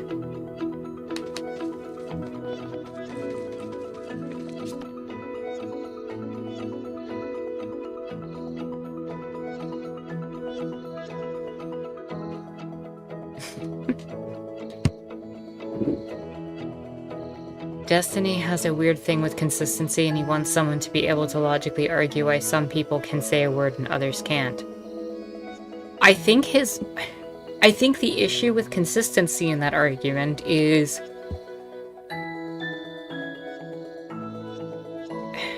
How do I put this? It is weird to see Vosh have to explain it to Destiny. True.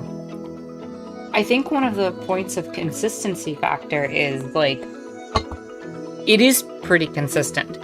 If you're someone who benefits from the society in which people who use that word historically against the group of people who it was used against, like, you probably shouldn't be able to say it.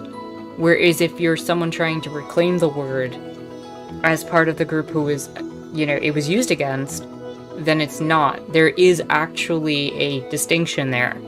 And the problem is, he's not willing to engage in that distinction. Why is somebody qualified to practice medicine when they're not? Well, there's a reason for that. They went through schooling, they went through some sort of education.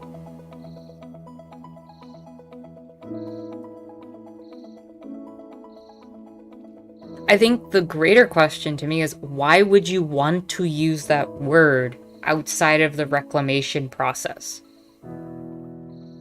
If you're reading a text, that has it in the text, and you read it out loud because you're quoting the text, because it's part of the conversation you're engaging in, potentially in an academic setting, fine, whatever.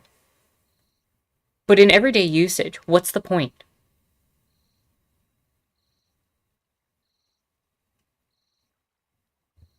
What benefit do you get from it? Like, the fact that we're even having this conversation is kind of, like, exhausting. Because the cool black people say it so a lot. You say sarcasm. That's probably a big part of the reason. Because it's just another way to try to steal black culture.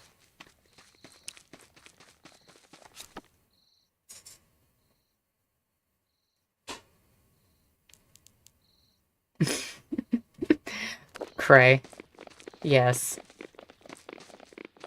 Oh my god, look how cute this is. Oh my god, the fox and the 2 bunnies. Look at this. This is adorableness. We can look at adorable fictional animals instead of talking about this. Oh yes, wait. Unicorn Kitty House. We've done it. We've done it, everyone.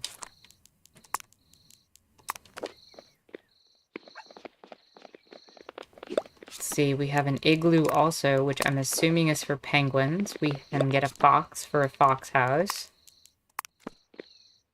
Parrot cage, cat house, rabbit house, hedgehog house, dog house, and tortoise house.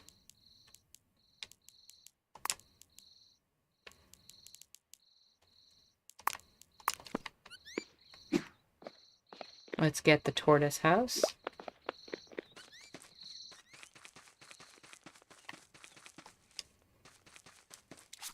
Emma says, I can't watch these 3 or 4 hour long debate panels. All the people on them seem way too invested in online discourse and whether people involved are good people.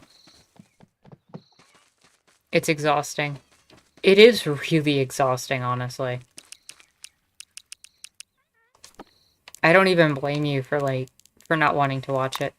If it wasn't in my best interest as a content creator to watch the things I do, I don't think I would do half the things I would do in terms of social media and everything else. There's a level where I feel inclined to keep up with it just because a lot of times people are going to want to know my takes on certain things, or they're going to want to know if I've caught up on this thing or that thing. But honestly, it is not the most enjoyable thing for me. We have a turtle. Oh my goodness, the turtle's name is Bo. The turtle's name is Bo. Yes. Best turtle.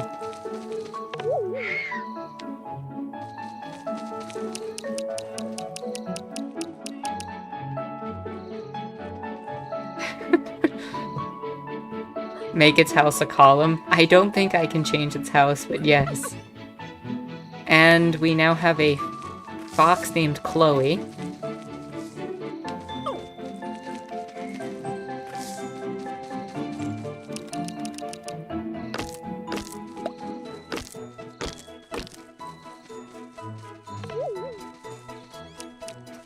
What else? We have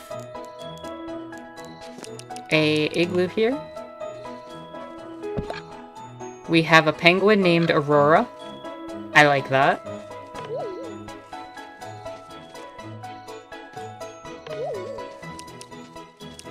Let's move this over.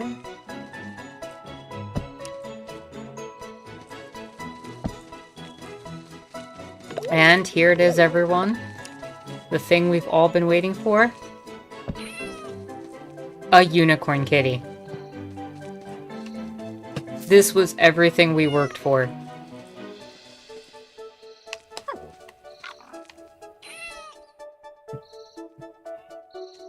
We've done it. It's like if someone makes a good video, I just like the video. I don't care too much whether the person who made it is a good faith actor or philosophically consistent or whatever. I mean, here's my thing. I tend to agree with you, Emma.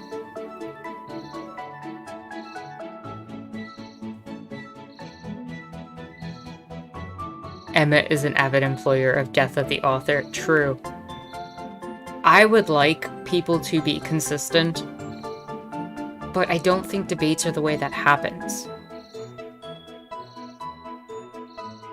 And the way that the debates are done are in such a way that if you speak over the other person, if you talk over the other person, if you speak past them, if you prove your point in a way that is being louder, then you automatically win. To me, it would make a lot more sense to just have conversations about things and try to skip the tactics and to meet people where they are and to try to grow from that. Debates are competitions, and competitions are about winning, absolutely.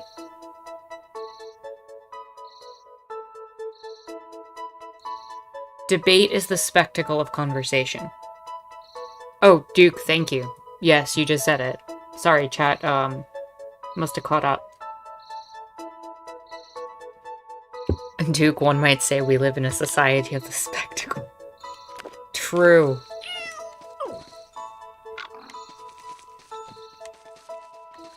I do have to put a column right behind the turtle's house. That is too funny.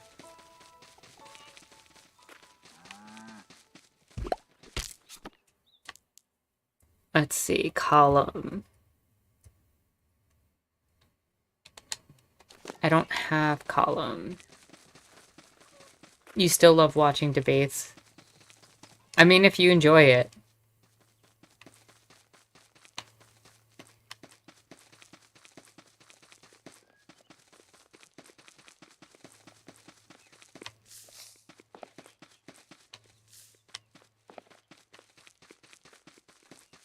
How do... Does this technically count as a column? I don't even know.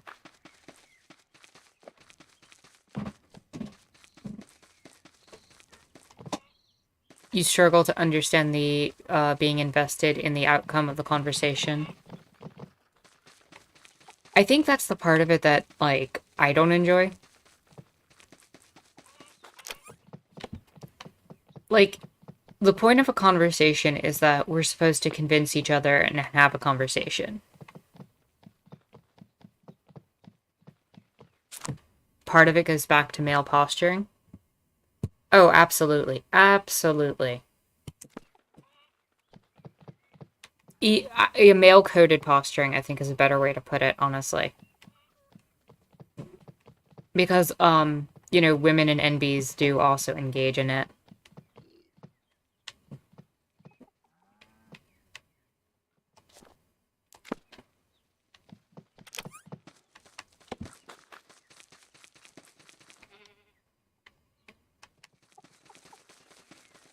Yeah, where are my debate sisters at?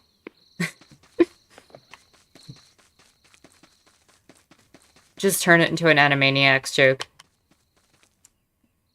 It's the debate brothers and the debate sister, Dot.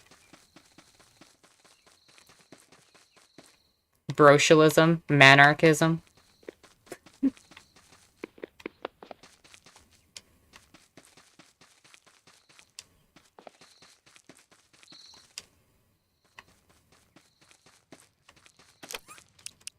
Okay, let's see. We can hang this on the wall. Boop. And boop.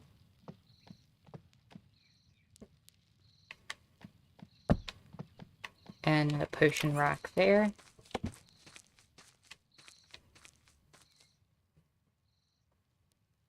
And I need to put the magic potions. Does that work? Oh, it wants them in 2 separate locations. That... okay.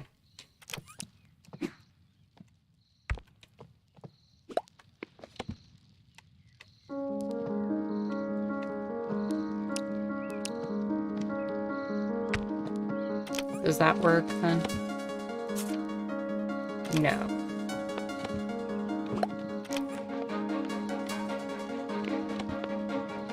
Hmm.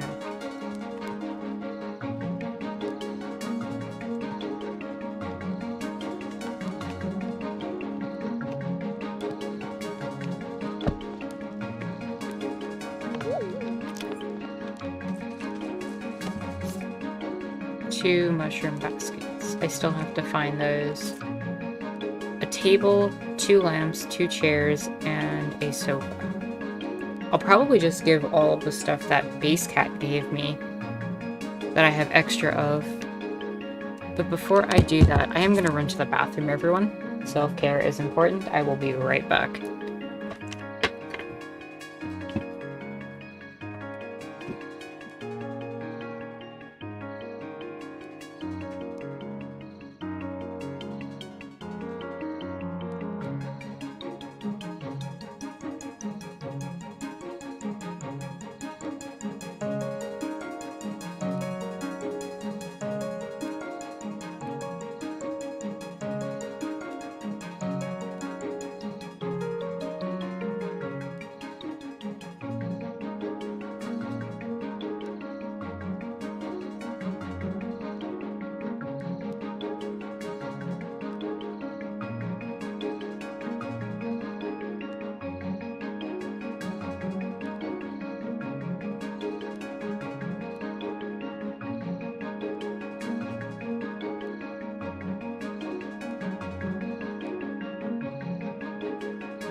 And we are back.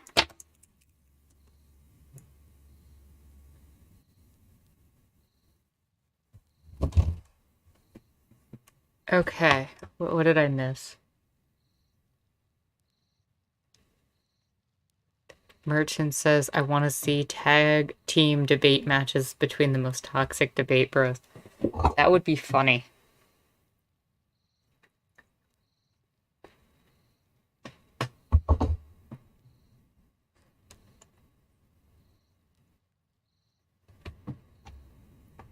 One would be a Nazi and the other would be Destiny. Booksmarts is my favorite debate channel because he doesn't actually debate. He analyzes other people's debates. I could see that. I could see that being interesting. Collectivize the stream. Every single time I leave, there's always somebody who makes that joke. I love it. Democratic decision on modified consensus. Worship base cat.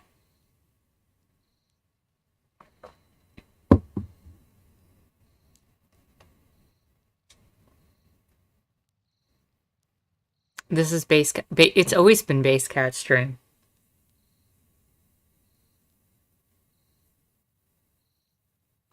Yeah, base cat's a fact.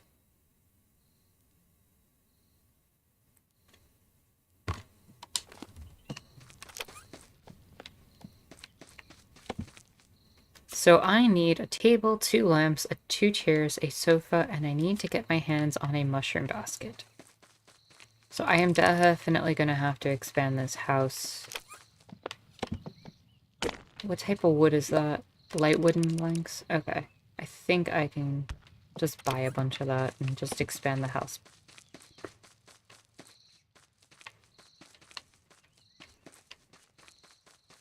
And which roof is this? Orange roof tiles, okay.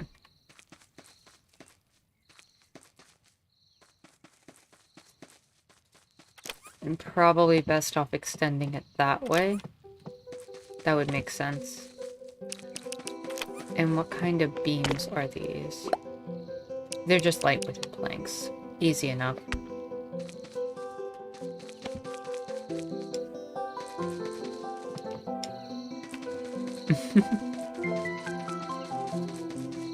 All hail the collective. Indeed.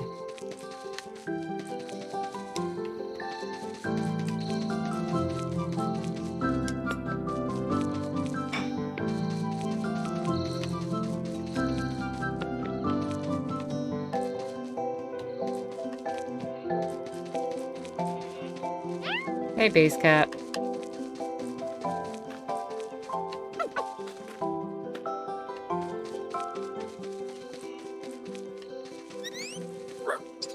We have, like, all the animal friends now.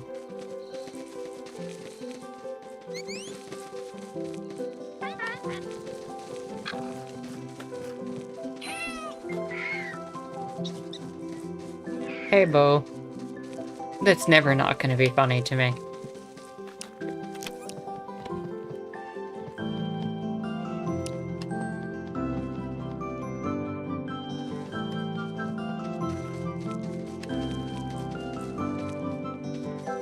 I should go look for that other mushroom basket so I can try to order it. And I think I have some light wooden planks to expand the house. I have like 41 here. I'm sure I have more somewhere else.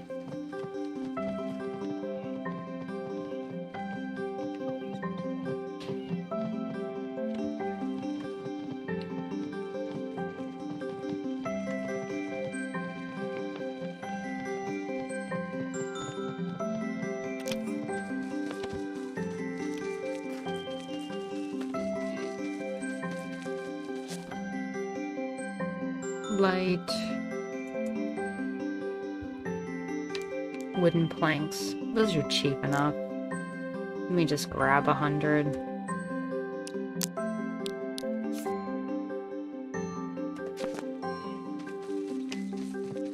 There are anime fans in this community. But if you want to ask, go for it. If I can answer, I will.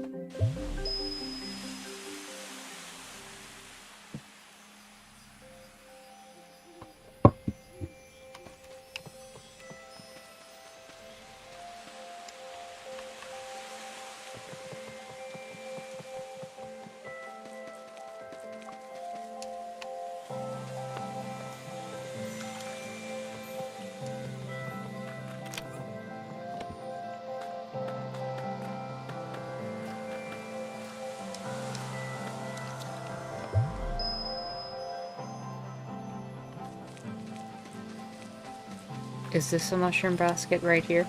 I think that's a mushroom basket. Yes.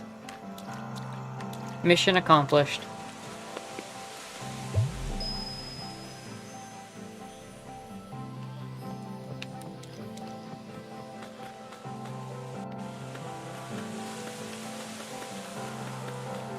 I feel like anime is one of those things where people have their own...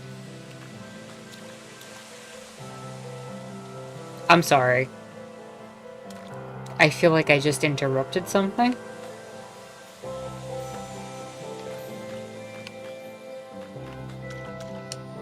I feel like a lot of people, like, lump anime all together. Anime is so diverse in what it actually is. Like, you have things that range from... like Full Metal Alchemist, where you have this like intense storyline about alchemy and is very serious. You have Dragon Ball Z, which is basically just like a bunch of people punching at each other. Yeah, I know anime is the term for Japanese animation. It's really broad, is what, like...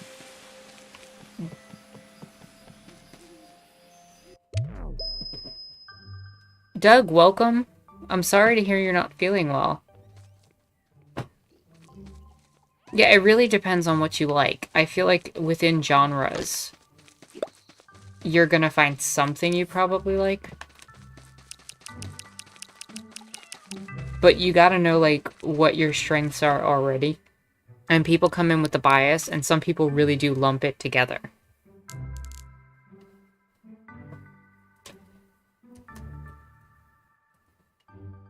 There's a column.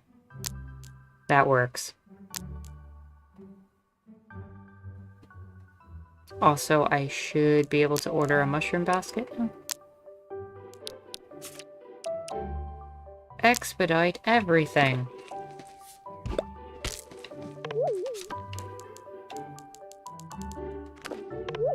Okay, let me go put stuff on the shelf.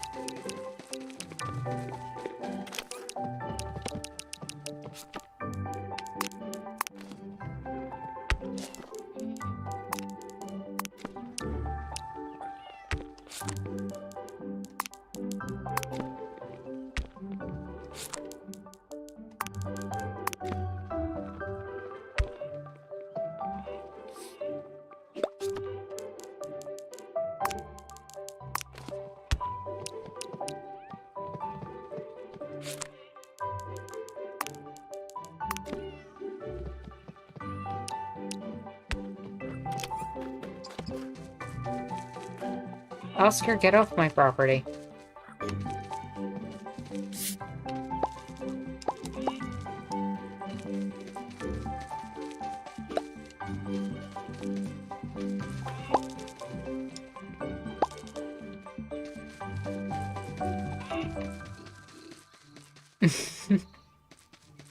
Here's the turtle house, and there's the column.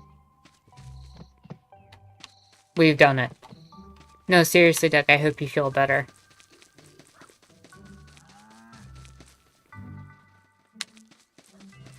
Jay says, I like Cells at Work, Assassination Classroom, Dr. Stone, Sister 7, and Fulikuli. Is there any coherence there? I don't know. Fulikuli is unironically amazing, and is one of my favorite animes. I feel like I end up lumping animes into short animes, mid-range animes, and long-running animes. And like my long-running anime is Dragon Ball Z, my mid-running one is Full Metal Alchemist, and my short-running one is Fooly Cooly as my favorites.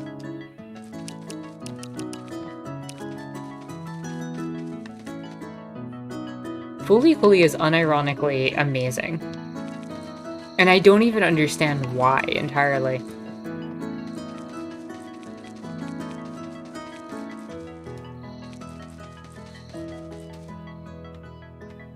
I don't know what Devilman Crybaby is, to be honest.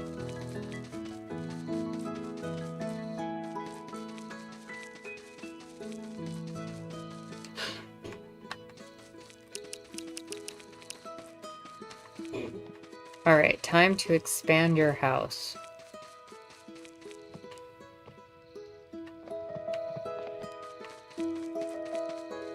Actually, maybe it'd be better if I... Which way would be better to expand it?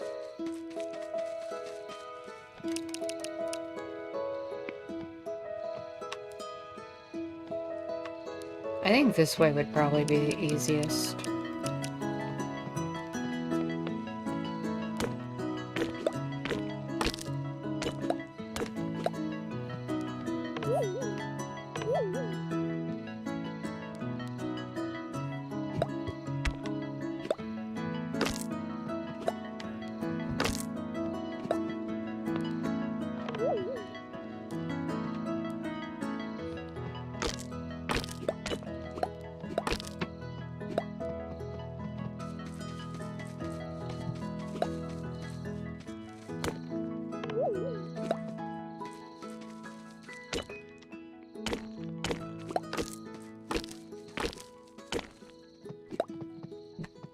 You know what? I don't even have to, like, fully tear this down. I can just put, like, a little doorway in here and make it a second room.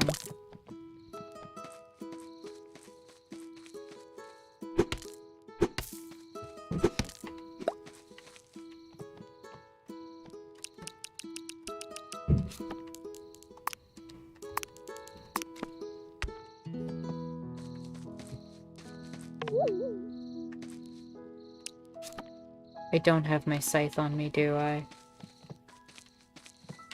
Okay, then.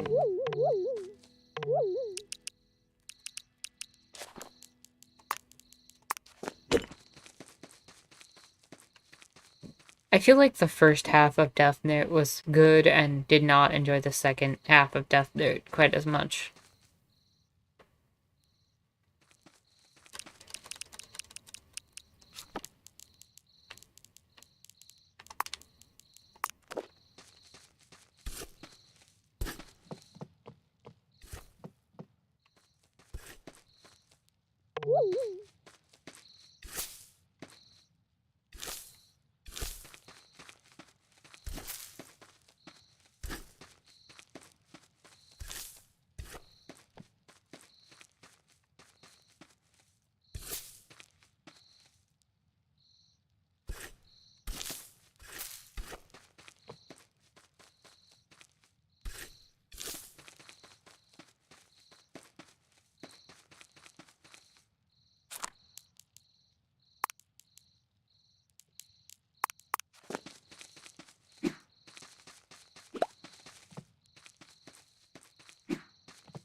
Let me then take this.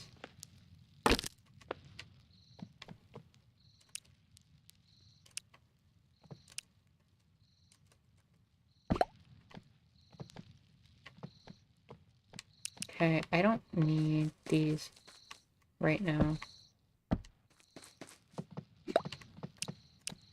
Put the door frame right there.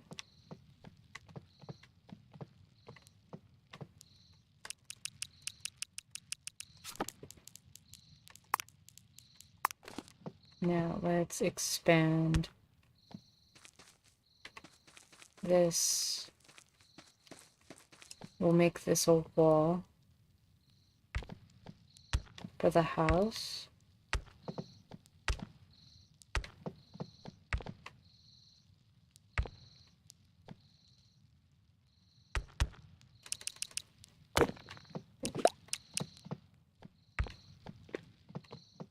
And we'll expand this into a second room.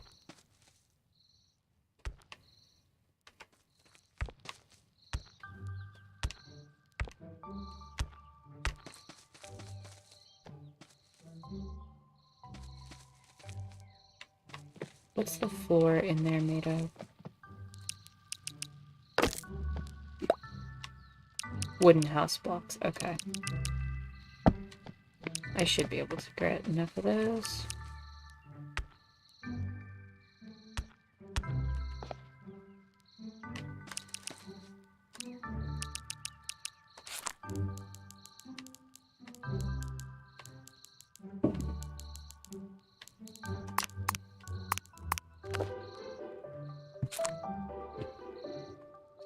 Welcome, Mark. How are you doing? I'm doing pretty well.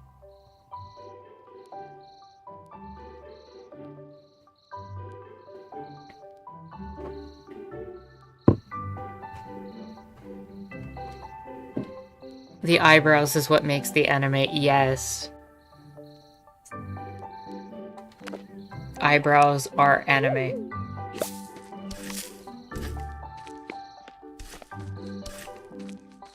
Well, it's a good thing I have a pocket bed.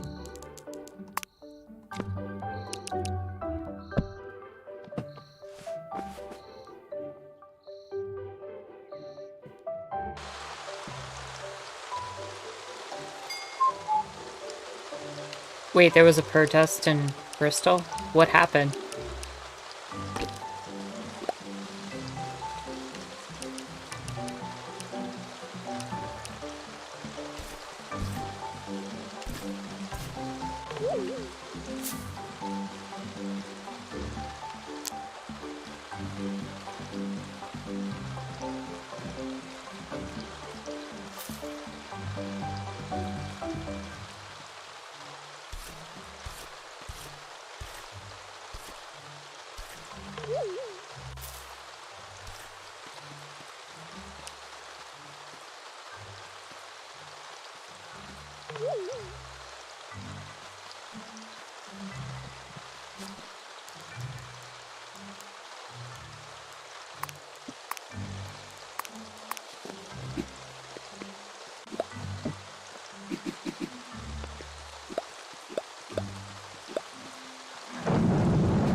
Okay, idea time.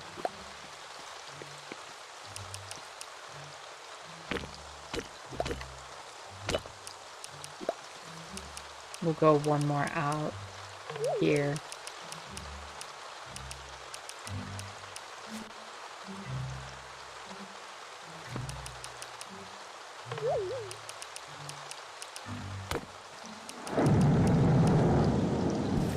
That thunder sound is intense.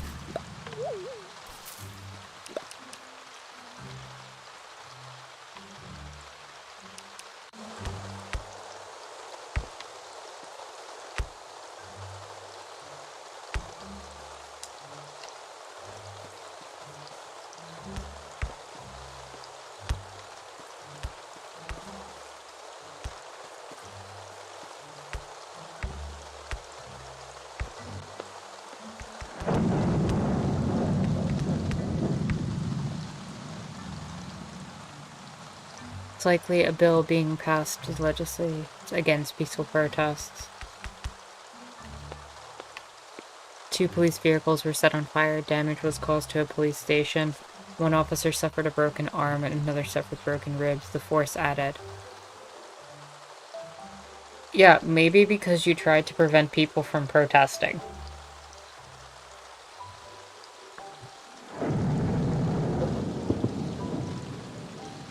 If we can't protest peacefully, we'll protest violently. I'm gonna be real. 2 police vehicles were set on fire. Damage was caused to a police station. 1 officer suffered a broken arm and another suffered broken ribs. The vehicles are not violent. The damage to the police station's not violent. And gonna be that person. What did the officers do to provoke that?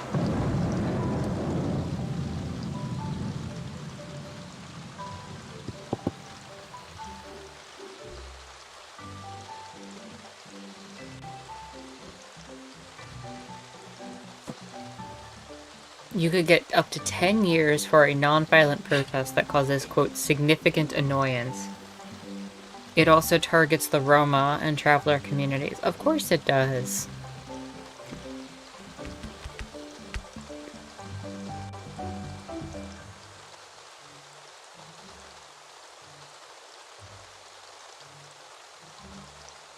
Also, yes, that is a slur.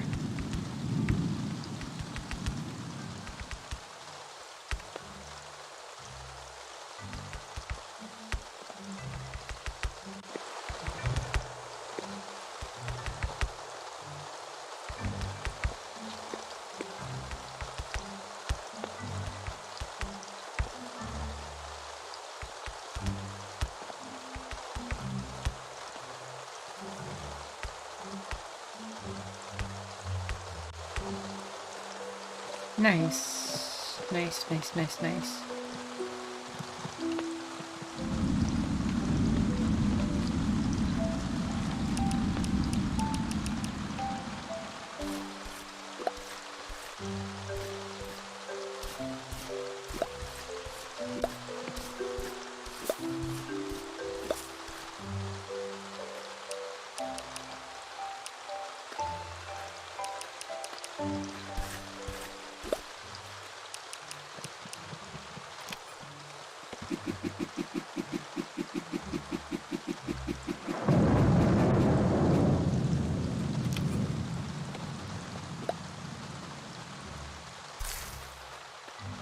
Okay.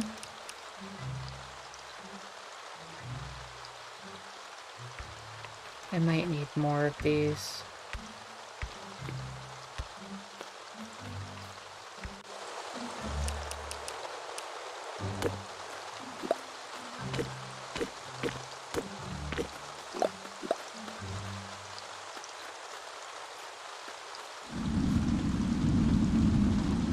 In the meantime, let me put that there. And that there for the moment. And the end table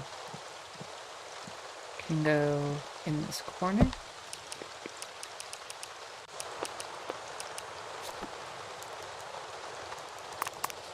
We'll put some magic potions right there.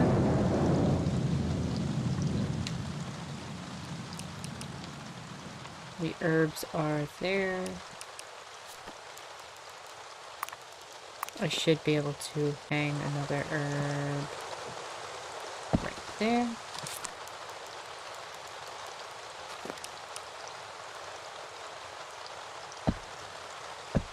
The magic potions there.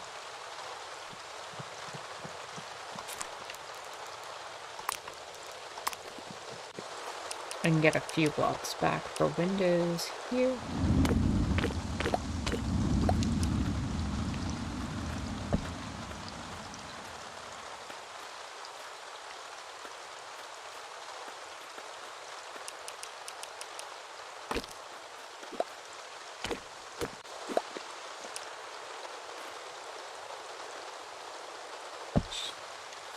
Could I go one higher on the windows? No, I think that works.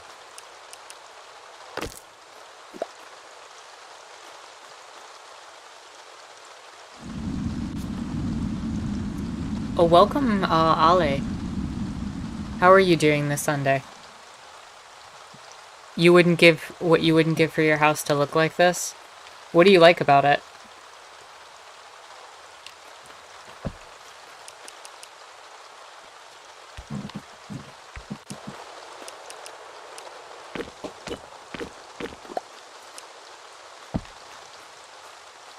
There we go, we got some windows. Actually, this is gonna have to go one higher. I just realized that.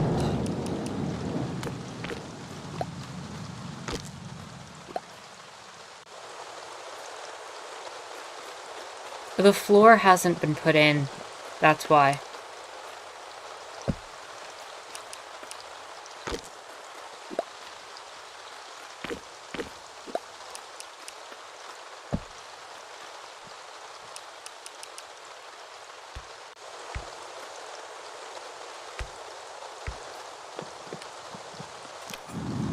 But in the meantime, let me head back.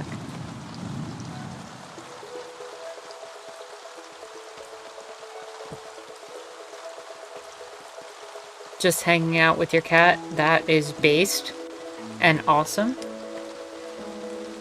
The paw couch, the cauldron, it's so good. Yeah, I'm glad you enjoy it. I love it myself. It's supposed to be a magic house for one of the magicians who lives in town.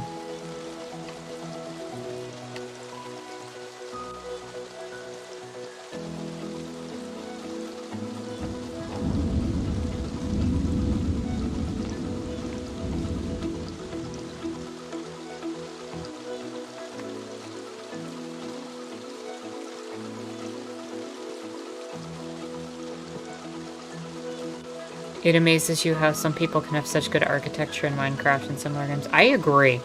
I feel like half the stuff that I make looks like terrible.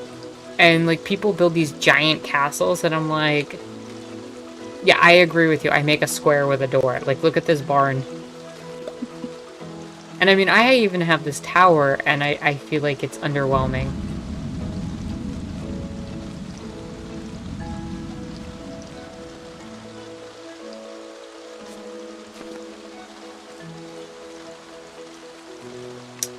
Where is my basic wooden floors? Kami blocks?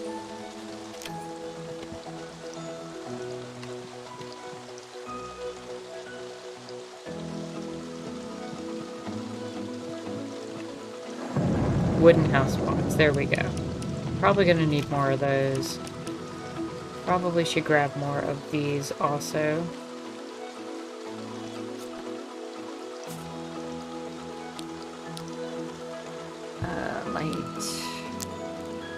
Let's get like 100 more of you, just to have. And wooden house block. Let's get like 100 of them. Expedite it. I have to sell some stuff.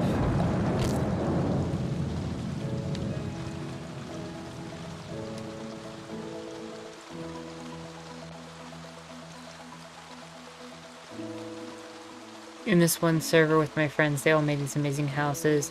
I just have a mud hut, but it's covered in sunflowers, so there is that. That's awesome. Honestly, the sunflower part of it.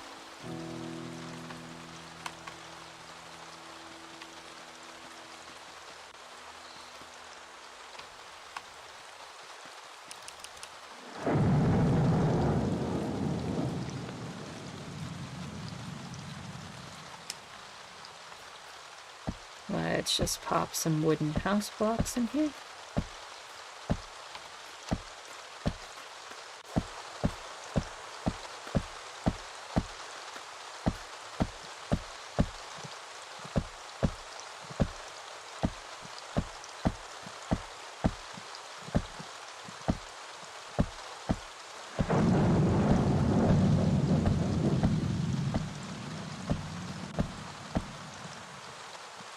There we go.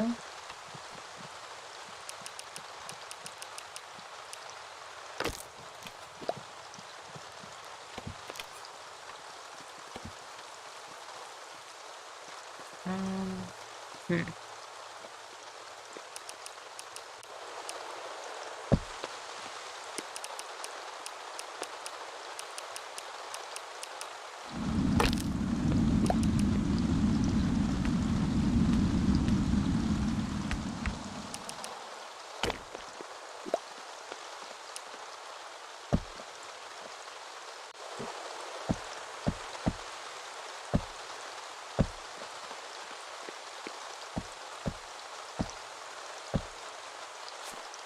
I'm using the wrong thing. No wonder it looks weird.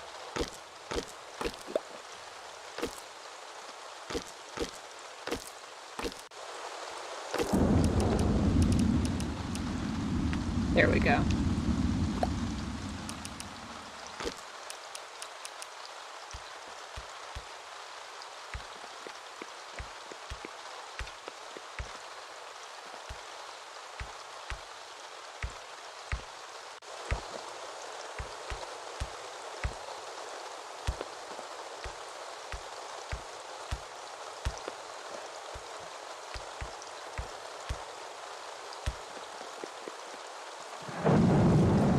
There we go.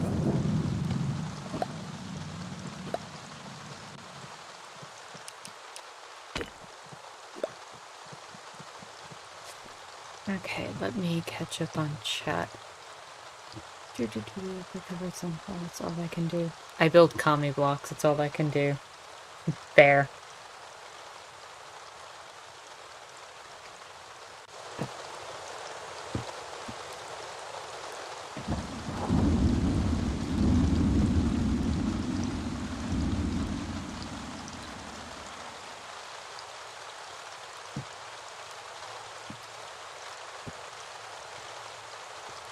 Typically, from what I understand, Emma, the term is just preferred to be Roma.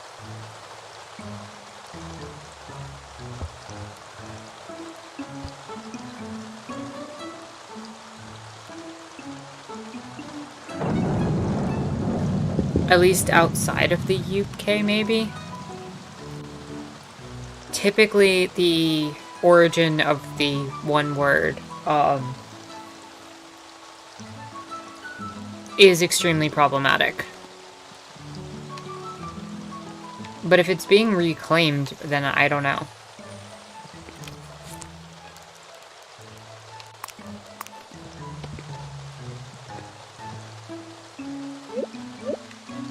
No, no, no.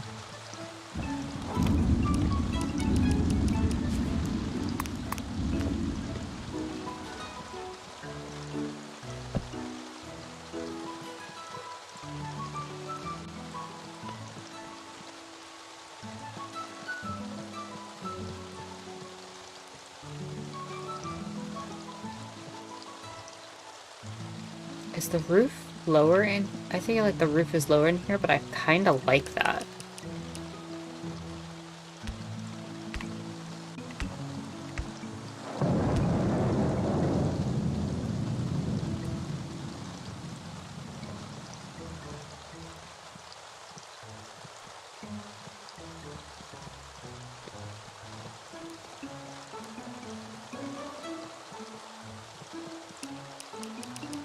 And then here's the bed. Okay, what else do I need in here?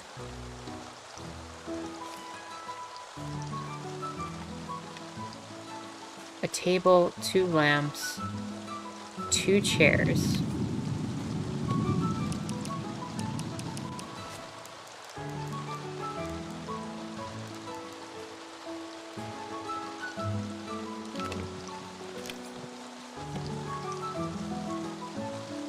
Aww, that is an important update. Thank you for that, Ale.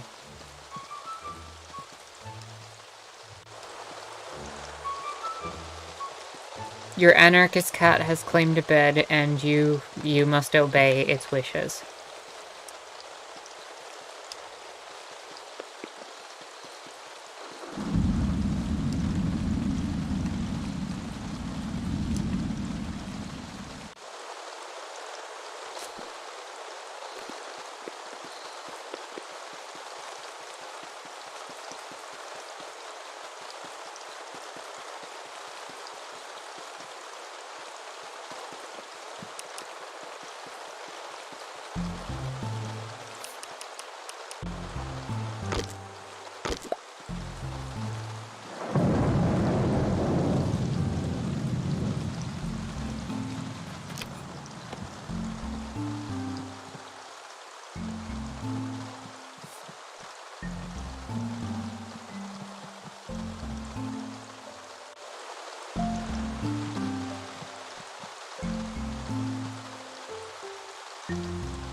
I wonder if that would count.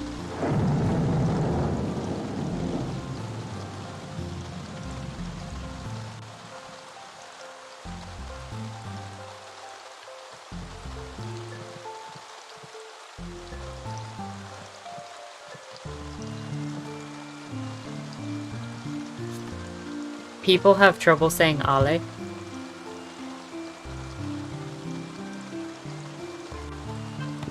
I mean, it doesn't surprise me. Oh, I don't even want to pose a guess.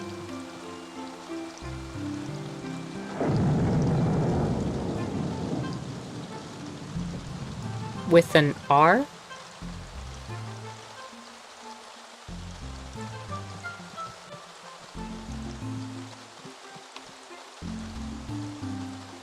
That's probably why I was able to pronounce it. Honestly.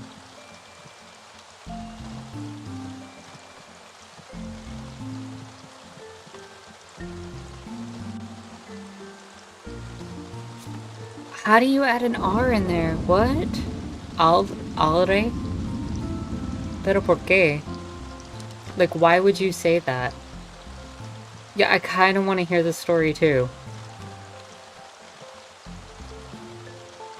Alert?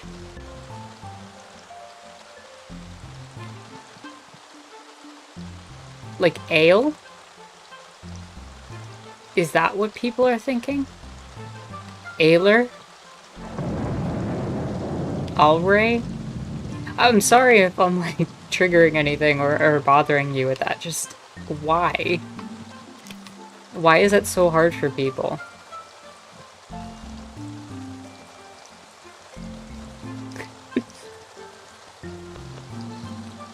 You went to the same coffee shop every day, and every day you'd get a different version. I feel like people at coffee shops, sometimes I wonder if they do that on purpose sometimes. Because the misspellings I have seen... Oh! That is actually helpful, Duke. Thank you. That might explain it.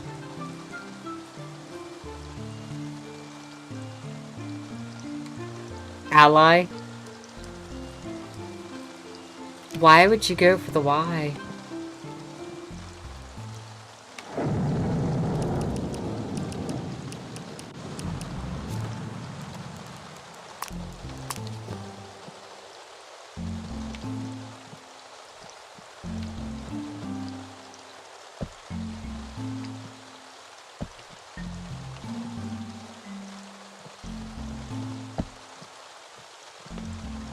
Those count as lamps? They do not. That is frustrating. I'm keeping them in there.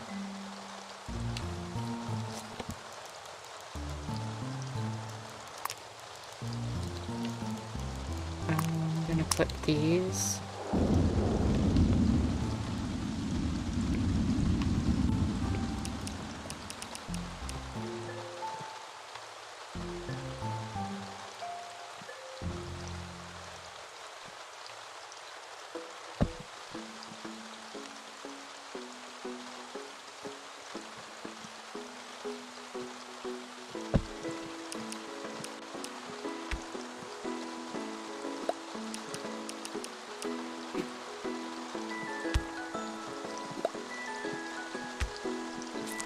And magic potions.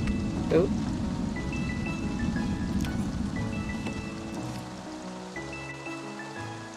I need 2 chairs. Oh, 1 chair rather, and I need 2 lamps.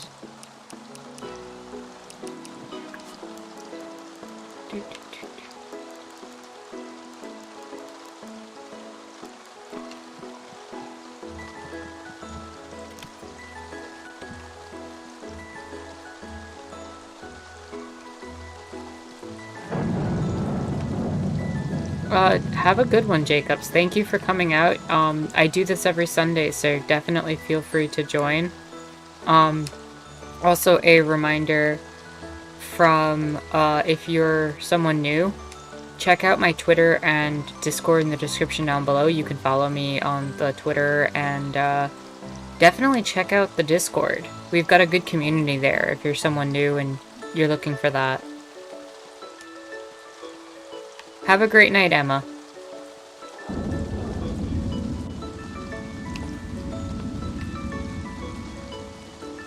Yeah, the Discord's real fun.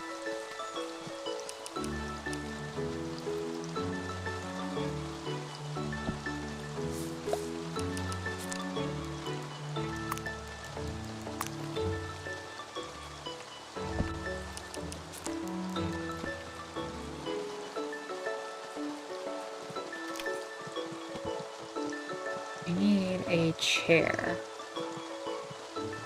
That counts as a sofa. I don't think that counts as a chair. Is there a paw chair?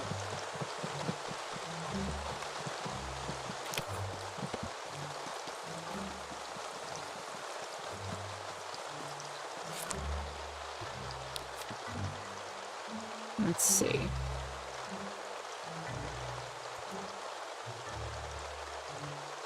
Oh, can I not order the chair, the paw chair? I can give her a mushroom chair.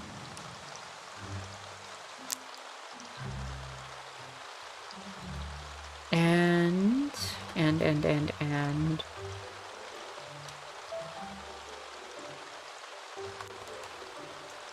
We'll do 2 more wall lamps. That works. Expedite it. Let's finish this up.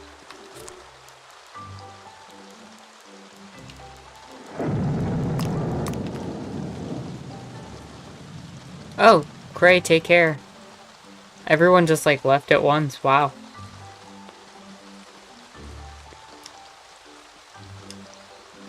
Well, not everyone, but I guess it was about that time where everybody wanted to drop off for a bit.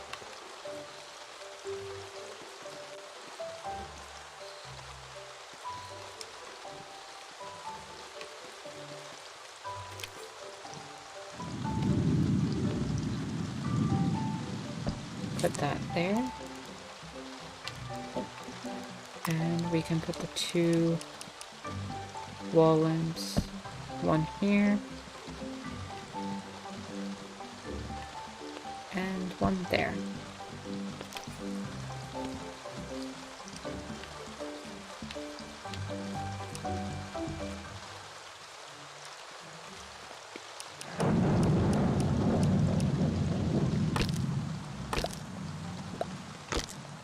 Wondering if I should raise the roof up 1 level.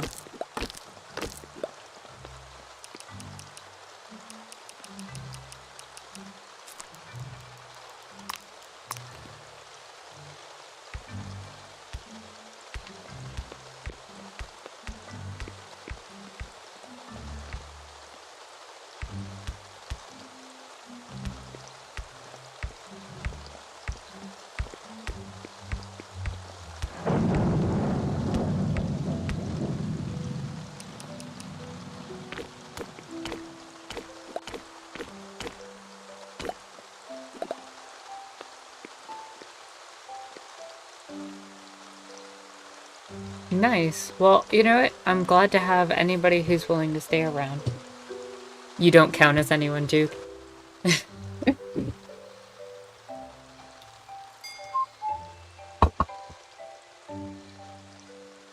The favorites left.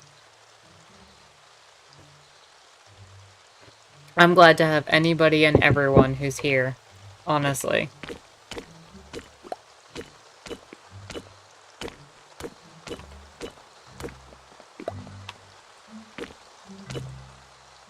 Cat has woken and now counts as a viewer. I am honored to have Kitty viewer.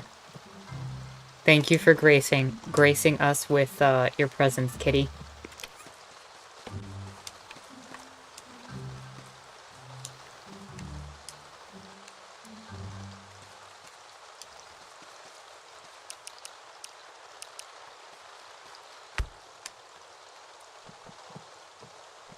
There we go. Bump the roof up one.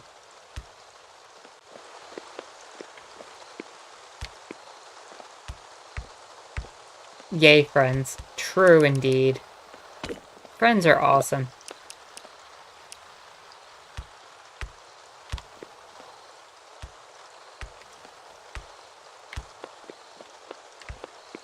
I'll probably be going for another about hour 15, depending on how things go.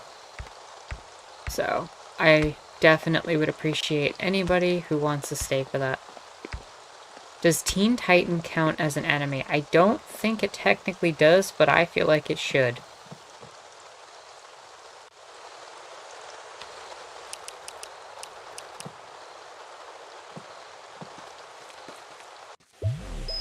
Oh, I just teleported. I did not mean to teleport.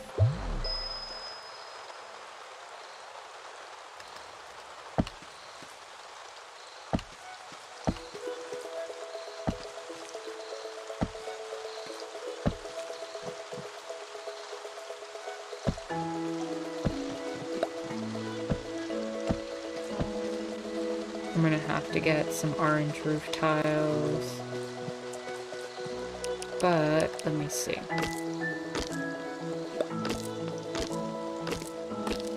Let's see.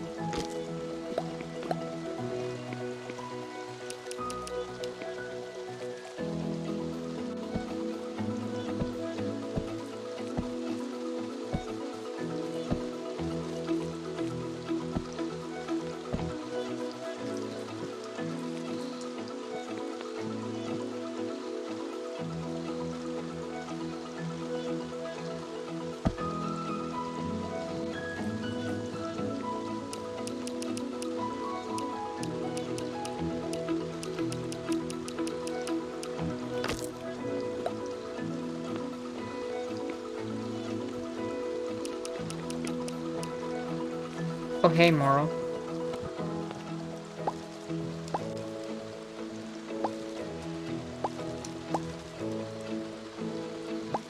Oh my goodness, Utena. Yes. I am a fan of Utena.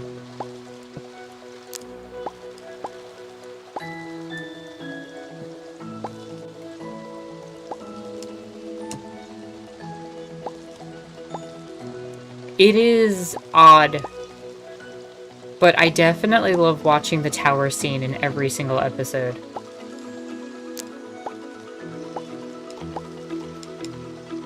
And that one song that plays.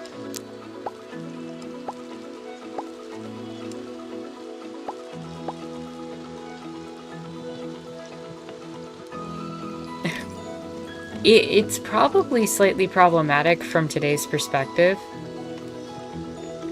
In hindsight, but it's ridiculous and amazing. You're absolutely right.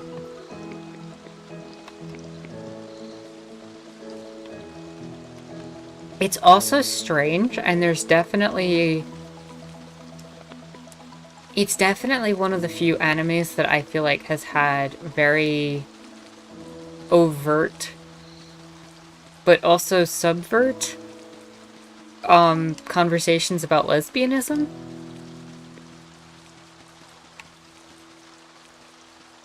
Oh yeah, race is definitely an issue on that show.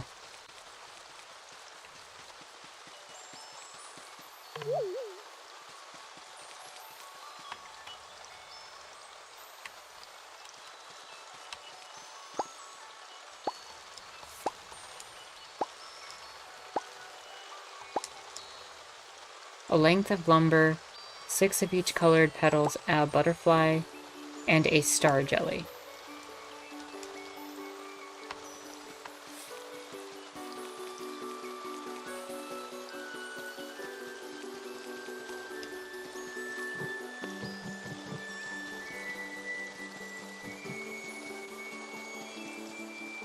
We love actual canonical lesbians. But it's so weird because they're fighting for her in that weird dynamic, and then you have this one woman, you know, with Utena coming in, and she's like, I'm going to enter into the thing and then commit the patriarchy the way that the men do, and it's so bizarre. It's one of those... I've never seen Dead Leaves either, by the way. It's one of those guilty pleasure animes, I feel like, Utena. Where there's a lot wrong with it, but I can't not love it for its over-the-topness. And the fact that it is so unapologetically just itself. I don't know of another way to describe it.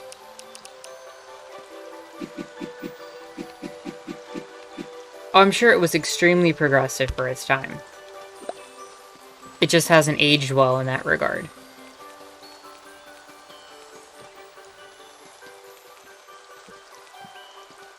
I thought all the guys having the exact same face in Utena was done on purpose.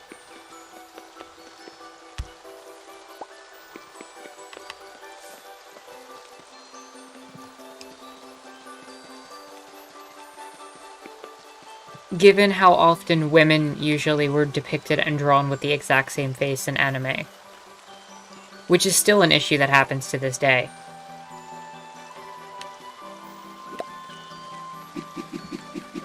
Unless I am, like, giving the anime too much credit, which is totally possible.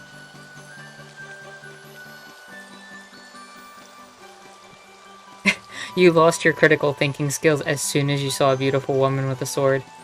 That's reasonable.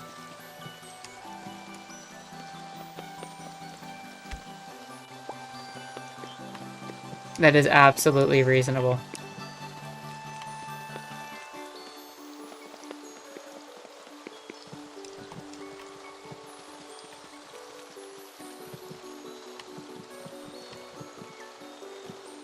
Orange roof tiles, that works. Give me.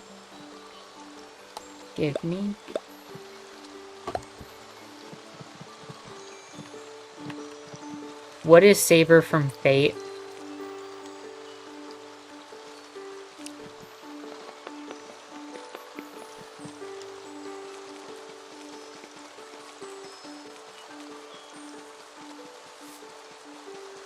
In One Piece, as much as I really enjoy it, there's also almost infinite body types for dudes, but only really 2 for girls. Boobzilla or Big Enough.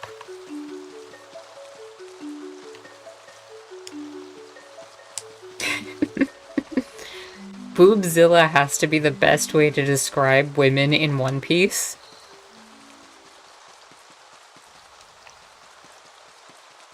For me, it was always, the one that always got me was Olivier in Full Metal Alchemist.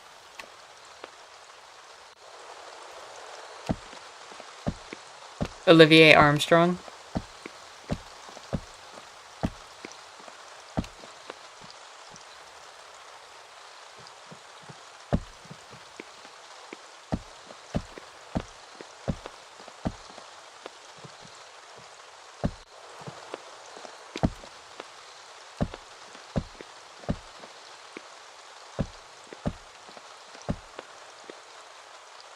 Could you link something in the Discord, Duke, to remind me?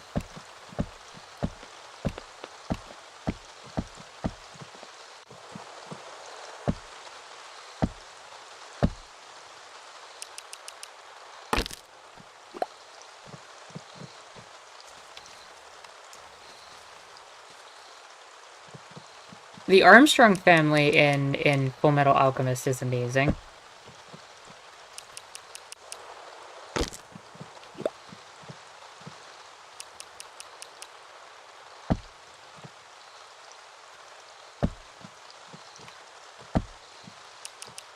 But Olivier in particular is just something else. Her and Azumi Curtis were definitely characters I thoroughly enjoyed.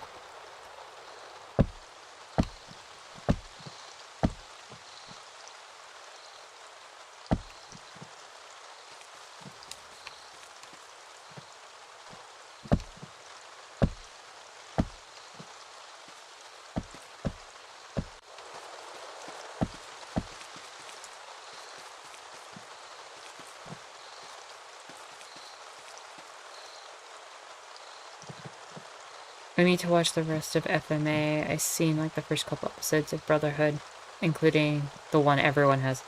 Yeah, that episode, we don't talk about that episode. That episode has me like, I don't even know how to describe the emotion that comes out in that episode.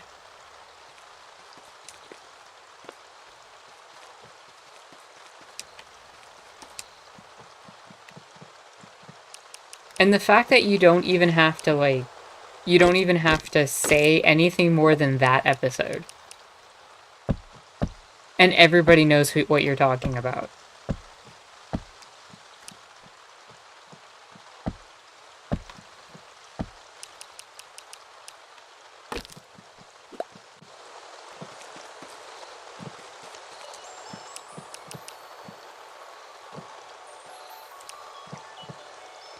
That's the moment that anime is like, you know what? You thought you were gonna get into something chill and relaxing, maybe something enjoyable. Nope.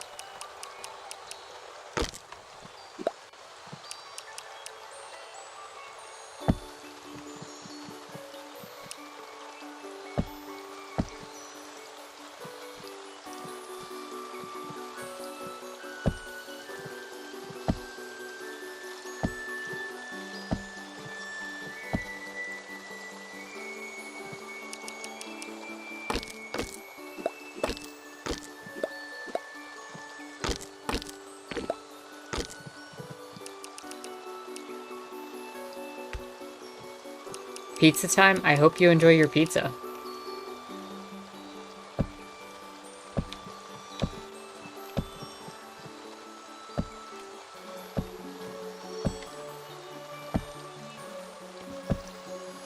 There we go. Serrana's house is complete. Now she needs a bunch of ingredients. What does she need exactly? A length of lumber, 6 of each colored petal, a butterfly, and a star jelly. I definitely have all of those back at the house.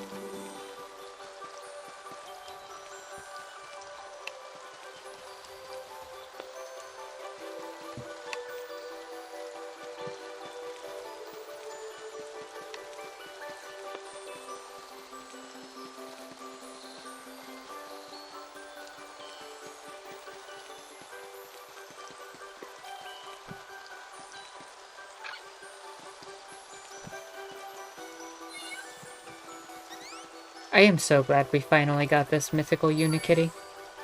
Ida's hungry. Why is Ida hungry? There's like 3 feeders still.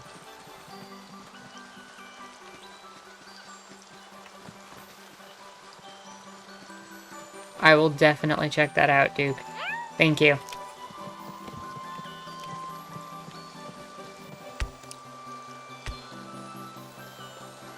So I need a star jelly.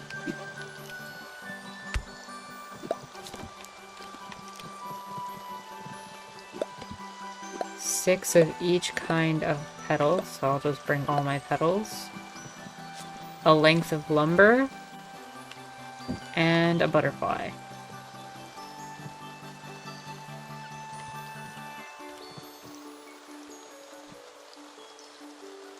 I have to have multiple butterflies in the other spot.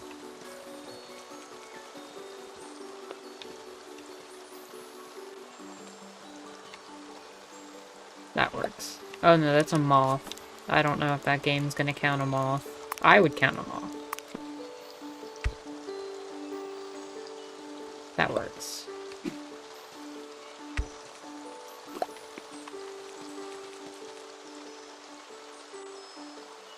Where is Serrana? Nah, there you are.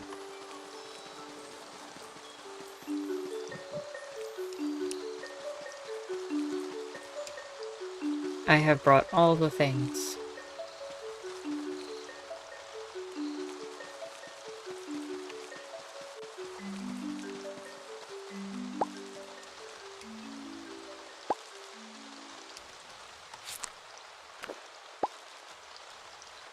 Wait, do I have to just gift it to you, or... Or do I have to...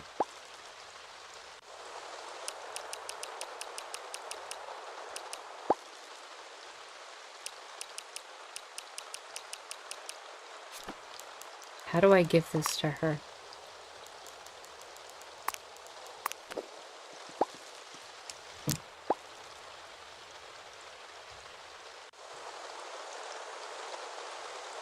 A length of lumber, 6 of each colored petals.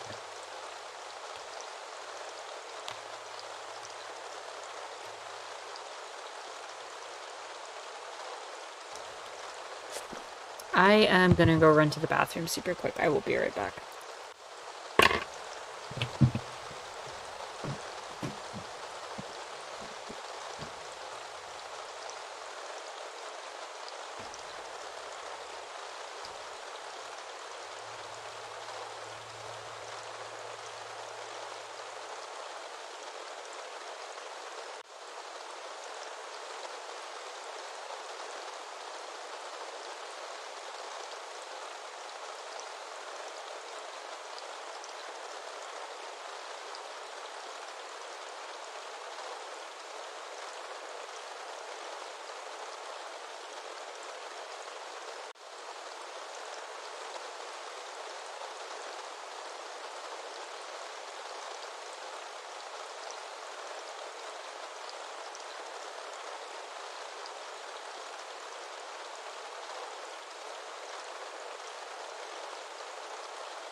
And we are back. I'm gonna figure out how I'm supposed to give Serana this stuff. Because I'm not 100% certain.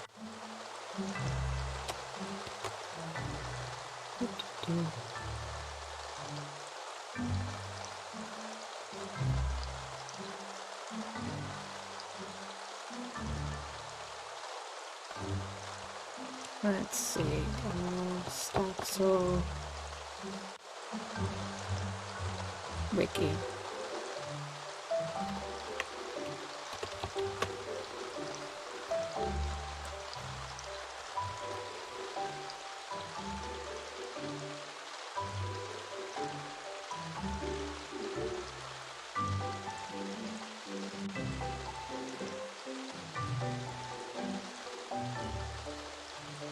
It's not saying how to give Serana Guard Elite.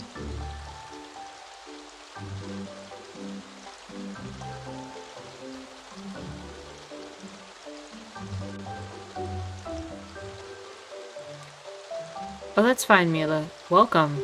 Glad to have you here.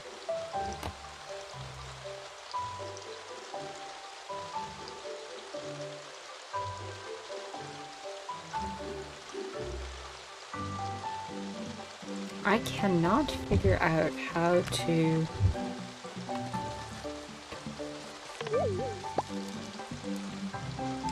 She will wait till she has the parts in hand, but I am carrying everything.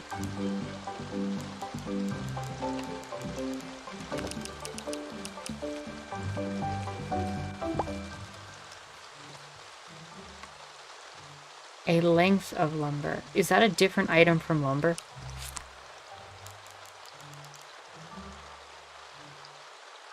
Maybe that's what the issue is.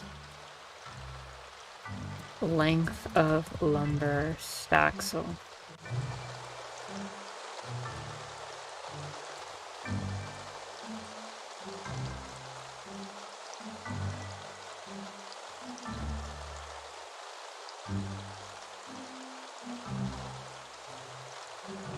How do I even...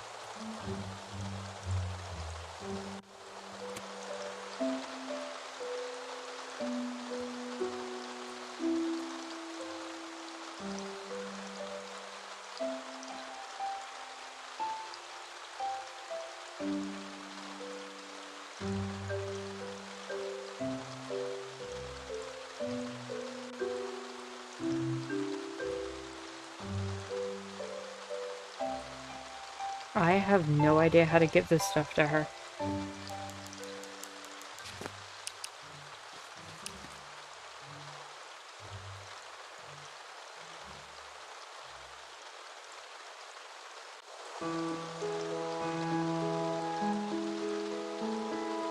Six of each colored petal.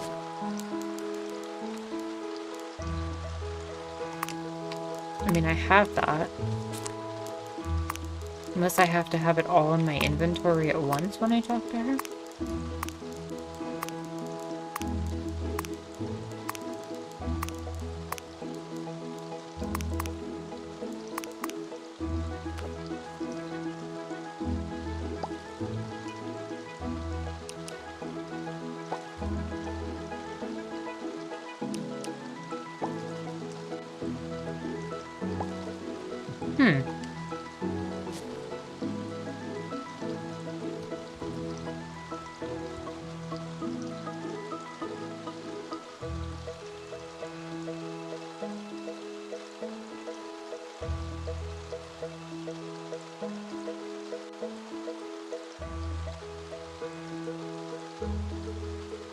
I'm checking a,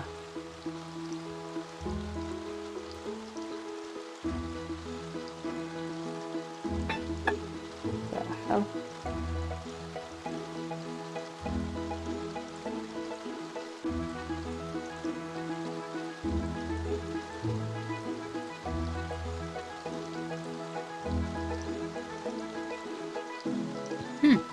I have no idea how to solve this.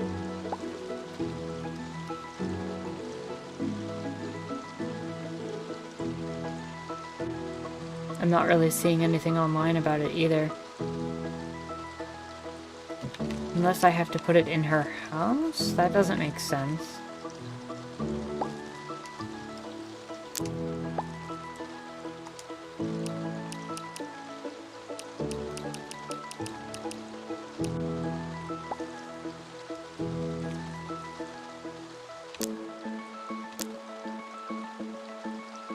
Oh, I should go talk to her. That would make sense as well.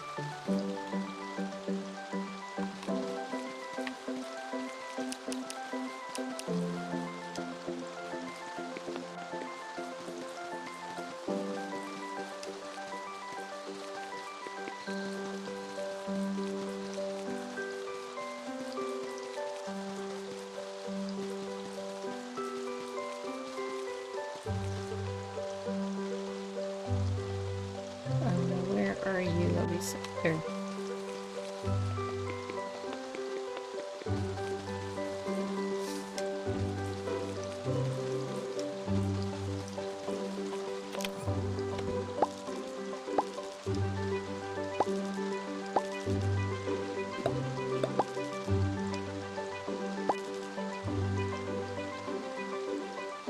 Nice.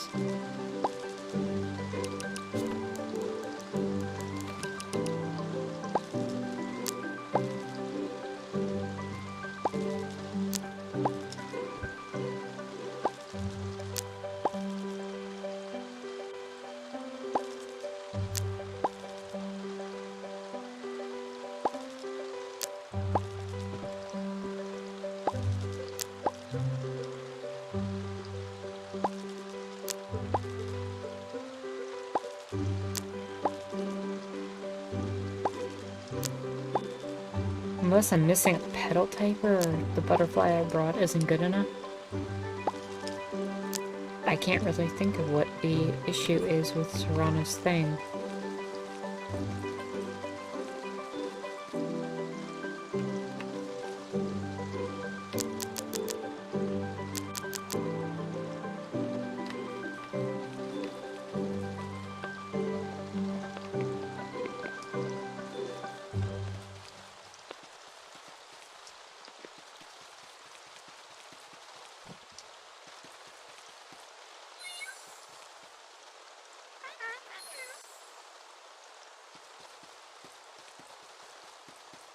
Hey, Boo.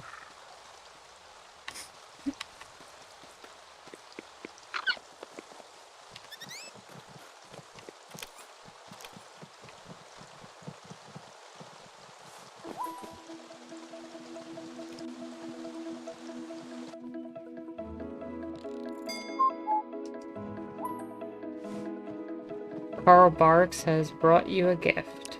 Nice. Is it communism? Can it be? Well, good morning. Hello, Celia, Blabber, Aurora, Bo.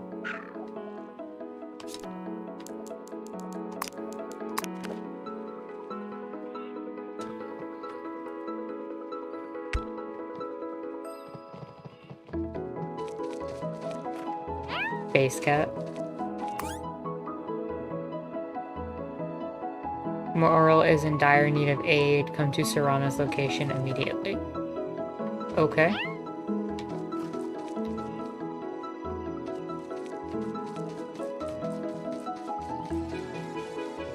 It's a paw table. Oh, don't even get me started with that. Duke, honestly, that was atrocious.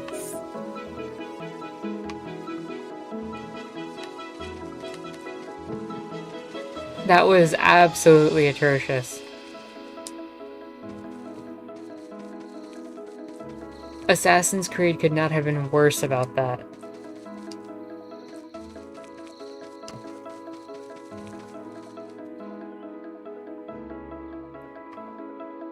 I don't blame you for being mad.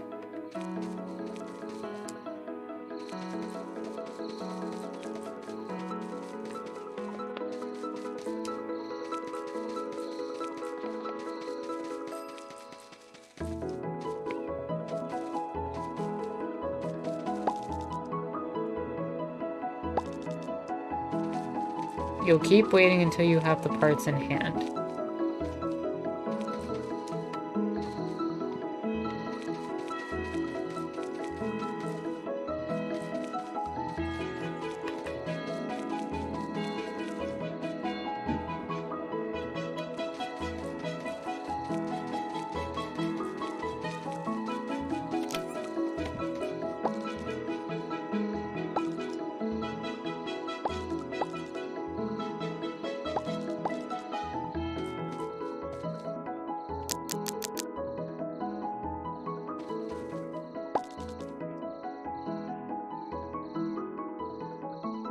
Okay, Jay. Have a good one. Thanks for coming out.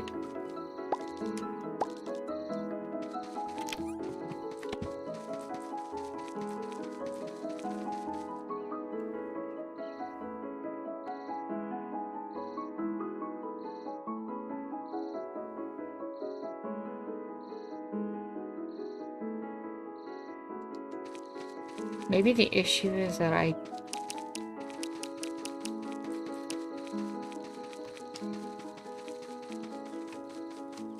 You know what, I am gonna make it so that I have exactly 6 of each colored petal. And see if that fixes it. Maybe the game can't register it otherwise?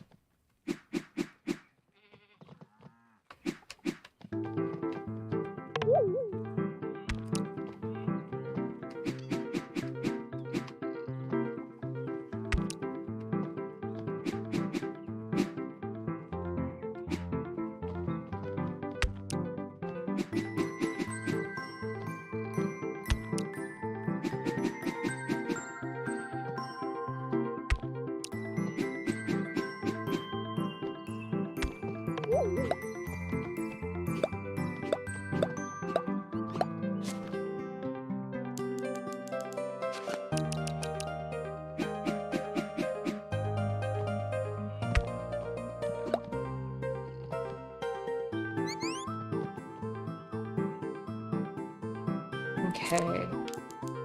I have 6 of each colored petal. Exactly. I have a butterfly. Let me grab a different butterfly in case that one doesn't work. For some reason.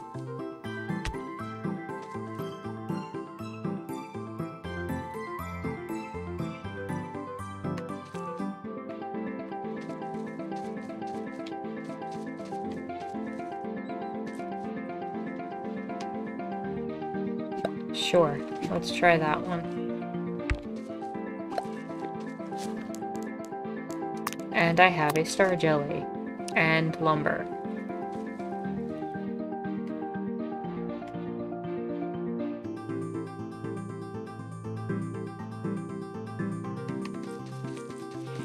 Let's try again.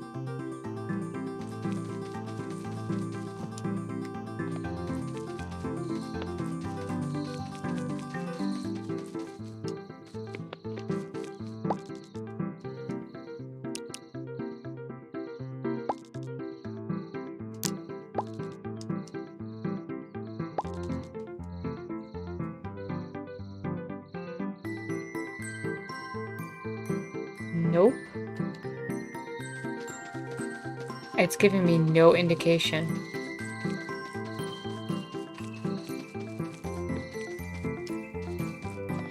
That's so weird.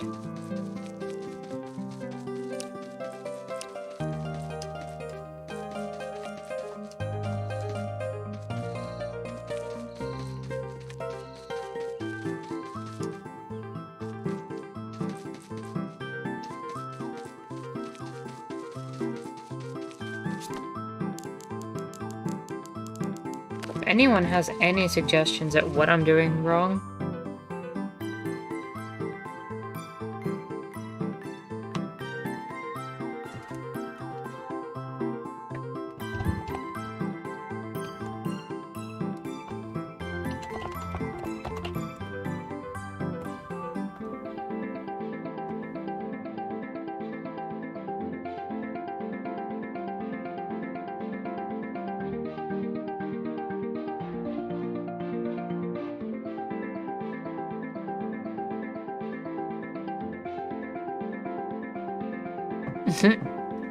true, Duke.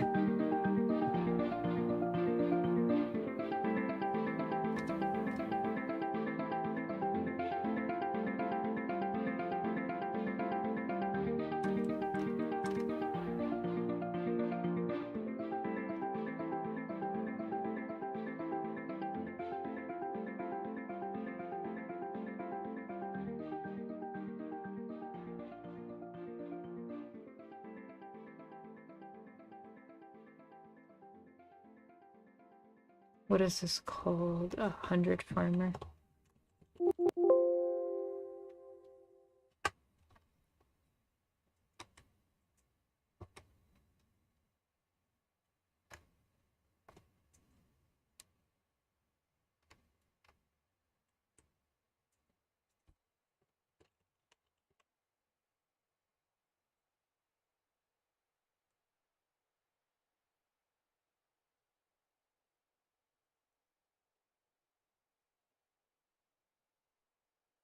So the game is Staxel. It's kind of a mix of Minecraft and like Stardew Valley or Harvest Moon, or alternatively you could think of it as like an Animal Crossing-esque game.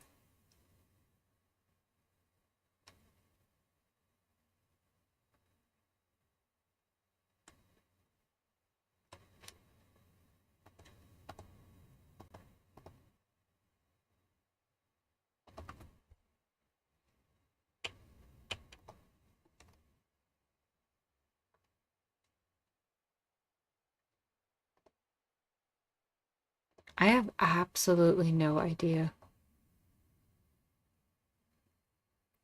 You desperately need to play Staxel, you mean?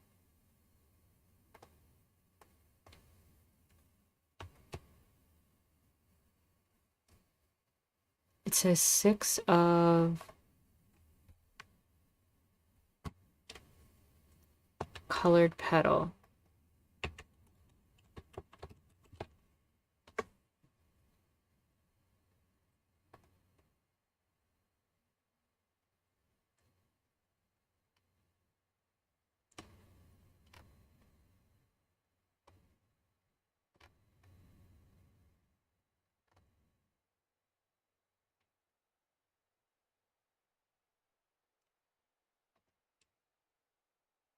Yeah, I have no idea.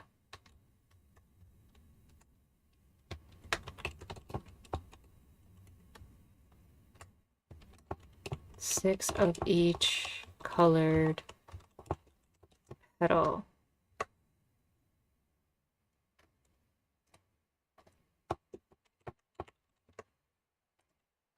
Like, I'm just trying to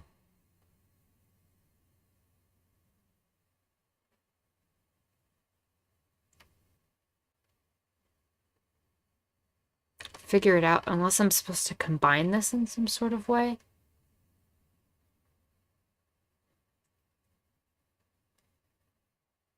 But I'm not getting any indicator that it works. So I could just leave that and I could figure it out next time.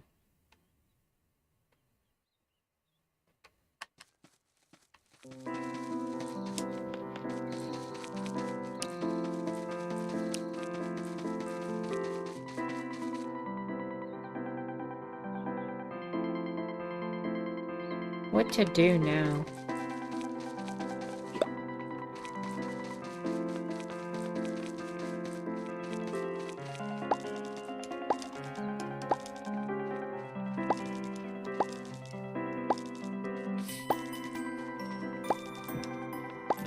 I want you to make me a small wagon.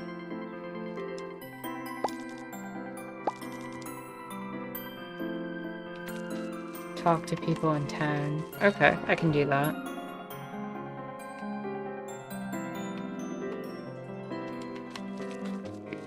Let's talk to Oscar.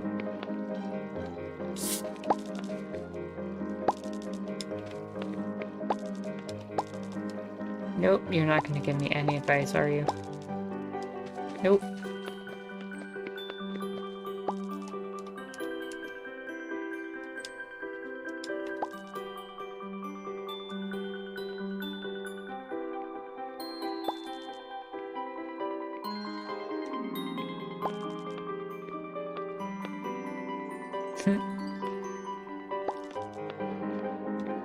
An old blueprint. Yes, give me that. Yeah, I'll buy it.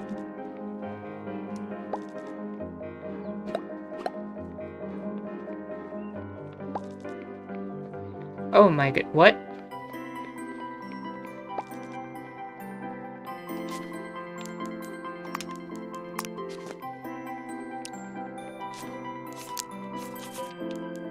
So a small cart, right? That's what it was.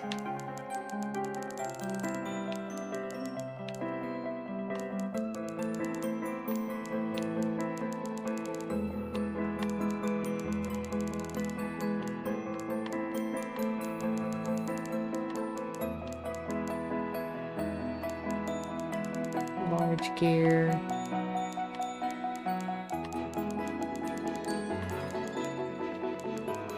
Find sequoia lumber. Okay. So.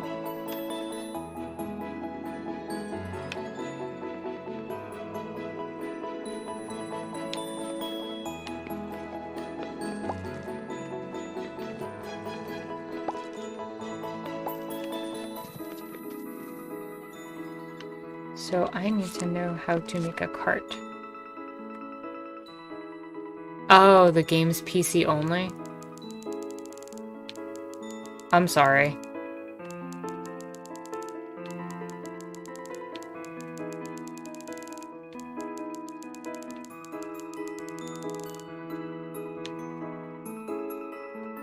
Search cart.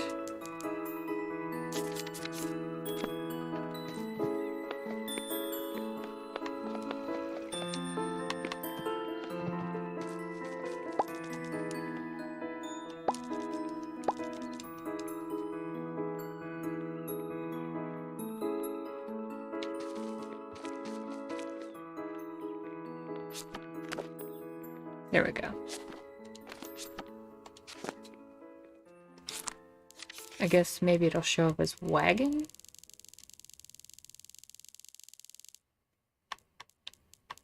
No?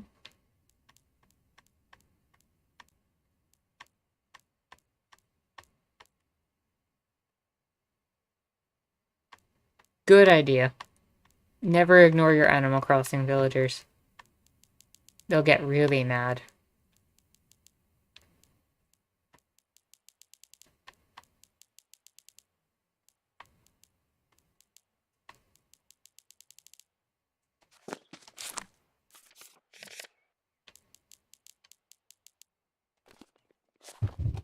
Let's see. Small cart, Staxel.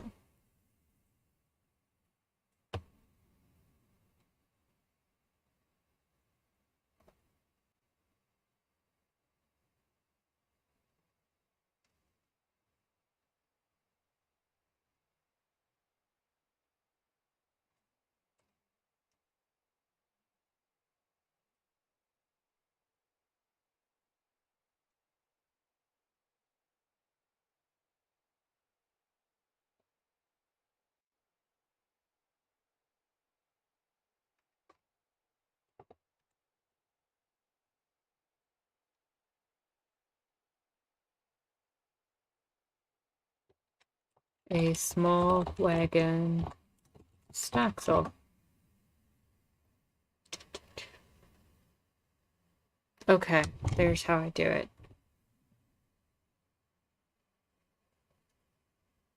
Carve 4 lumber, nails, and varnish 2. That's complicated. I'm gonna throw this over here so I can reference it.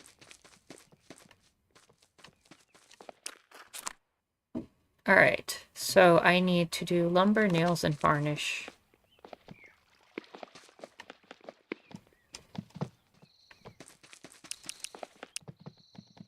And I need to carve it.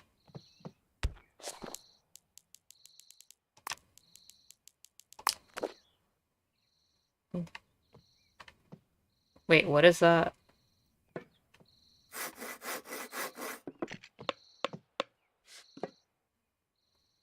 Pickets? Okay. Lumber, nails.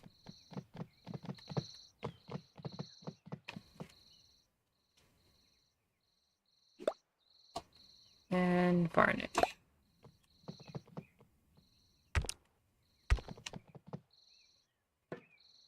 And I need 2 of these.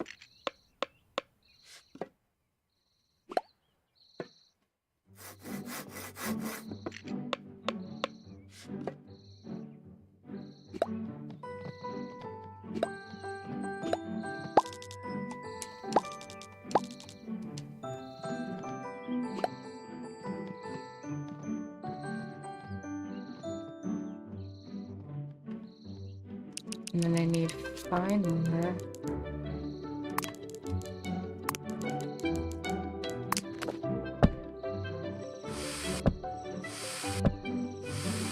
How do I make sequoia lumber?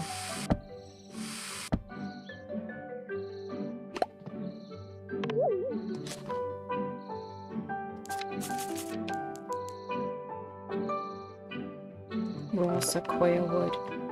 I don't think I can get sequoia wood.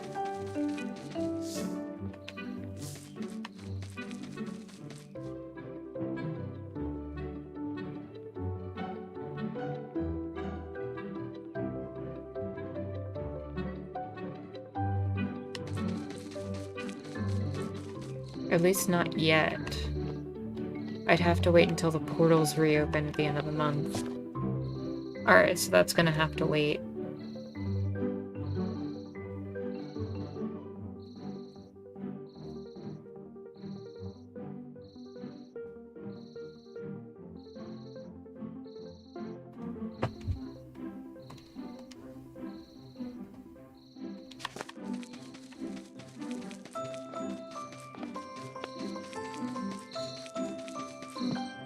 If there was a base bakery and they also sold fresh baked beans to have with bread if you want a meal right then, would that improve the bakery or attract it?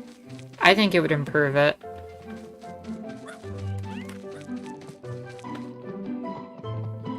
Based beans. Bean dip. You all are making me hungry.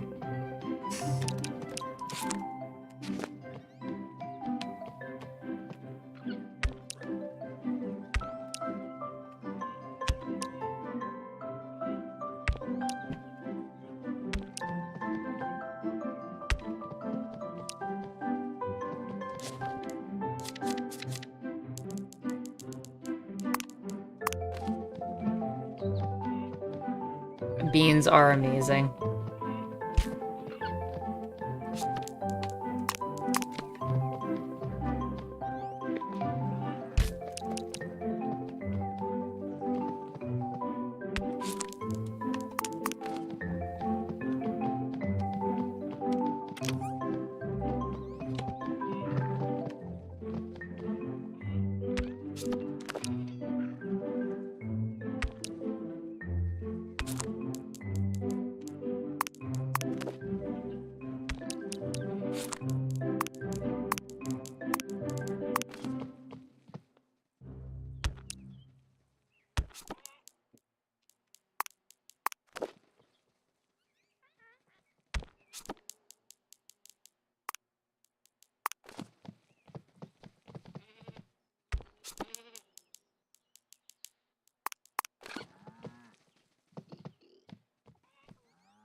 Okay, that cleared out my inventory a bit. So, I have no idea. I can't do that yet. I have no idea how to do those, and I don't know where the bobbleheads are. That's going to be a next time thing also. So,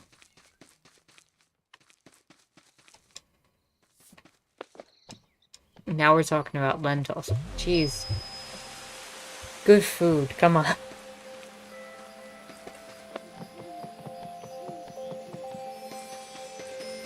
Lentils are amazing.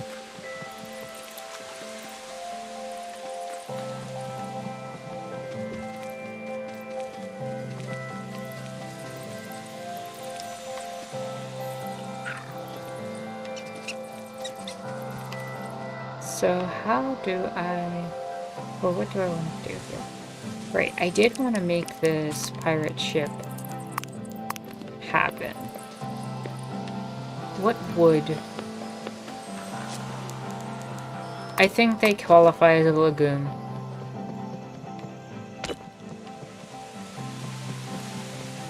What type of wood is that?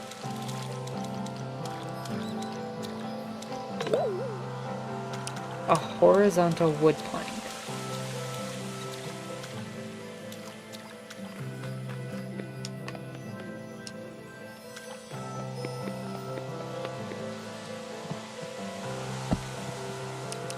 Is this one any different? Because it looks like that one has stuff on it. A mossy wood plank. Okay.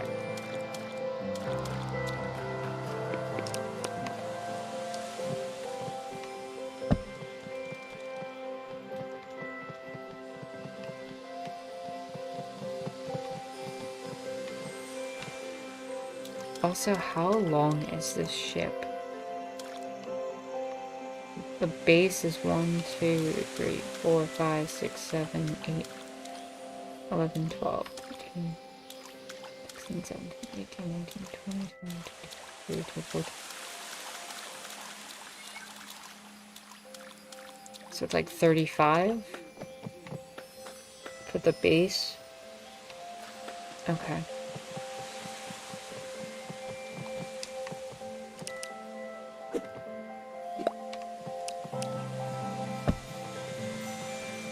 Is there anything else I need for this? Because I might want to start working on that. Wait, what was that?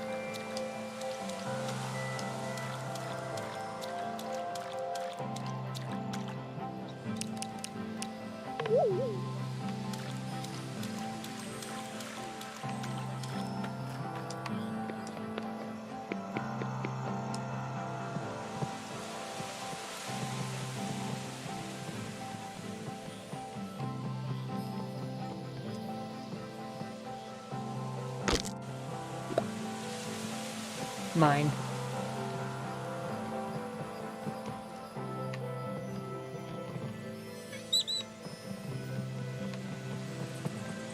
Okay, I think I know how to do this now.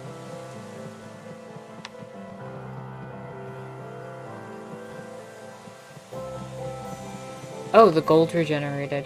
Nice.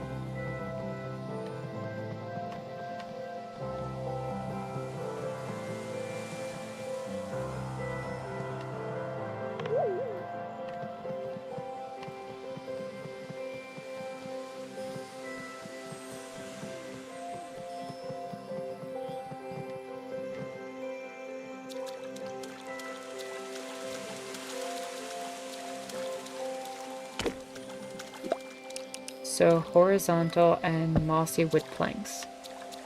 Lentil is just flat bean. Lentils are delicious though. They cook up so easy and so quick.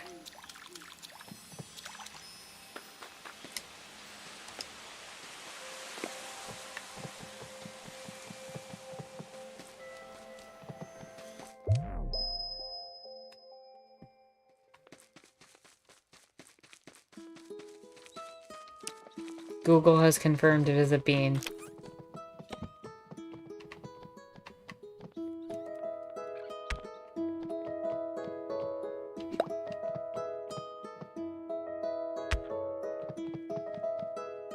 They're one of two things you can cook.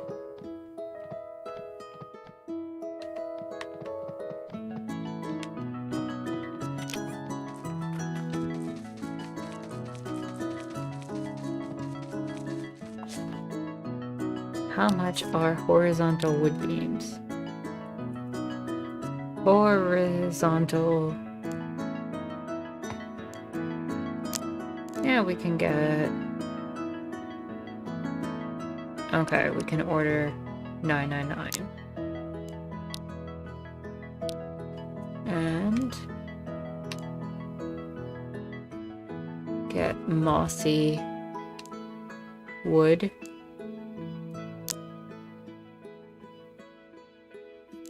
We'll also get a stack of 999.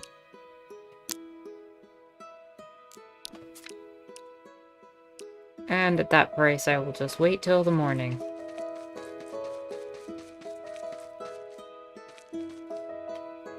Time to sell more of these tables.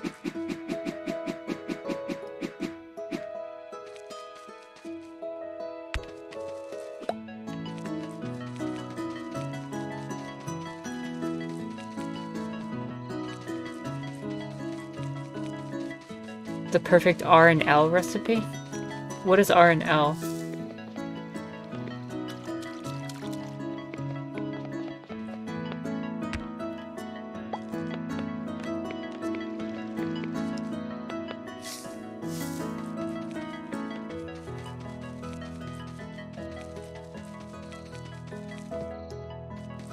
Oh. I feel like I should have known that. I've never seen that abbreviated that way.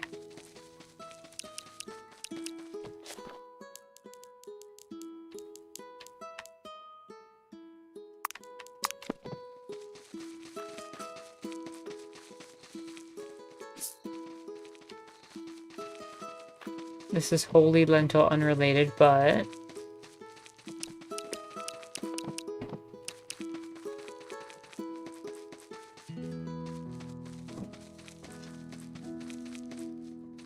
You had to order pizza for the second day in a row. Please send good vibes and no chunky sauce or you'll straight up cry. Well, I am rooting for you not to have chunky sauce.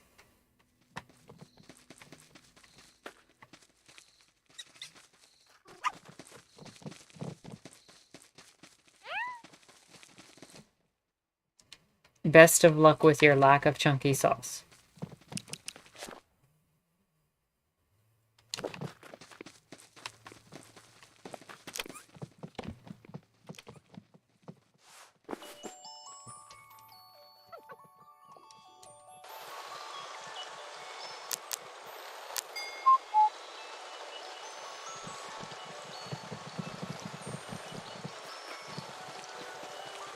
Items were delivered to shipping station.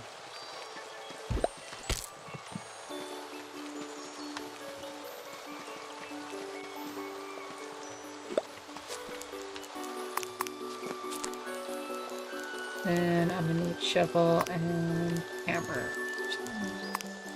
That works.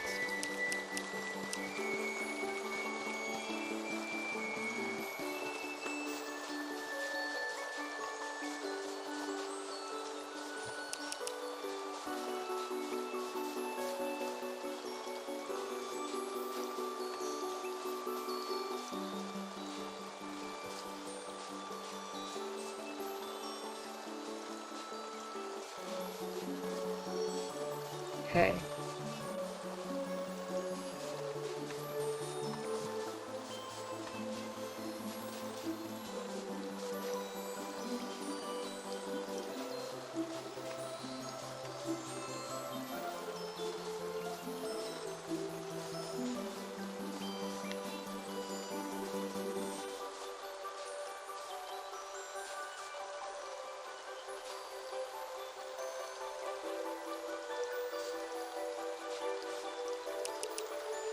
Okay, let's do this.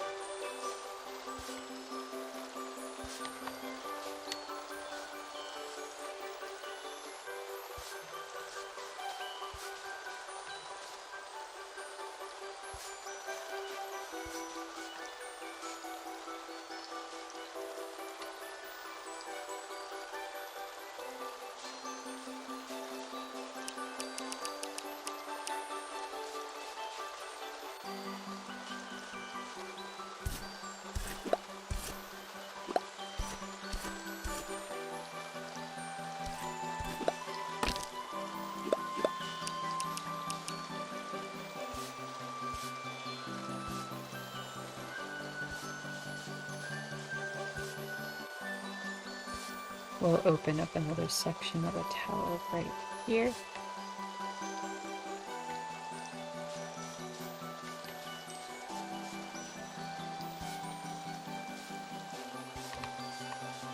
Okay.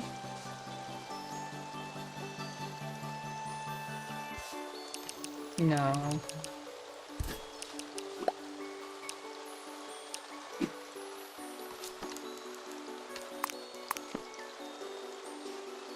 Come on. There we go.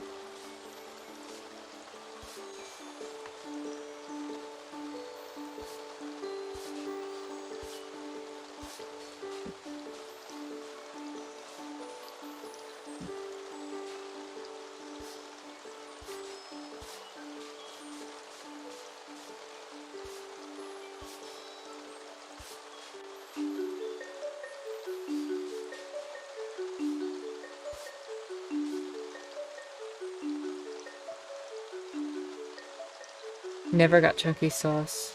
Oh, wow. Yeah, I'll take the chunky sauce also. I'm a fan of chunky sauce, but if you are not, I desperately hope that you do not get the chunky sauce. Couldn't you have requested specifically not to get chunky sauce there?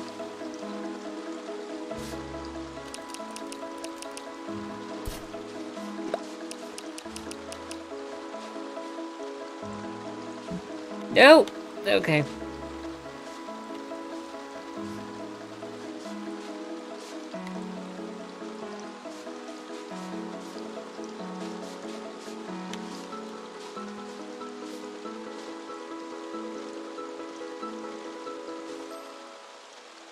Oh, wow.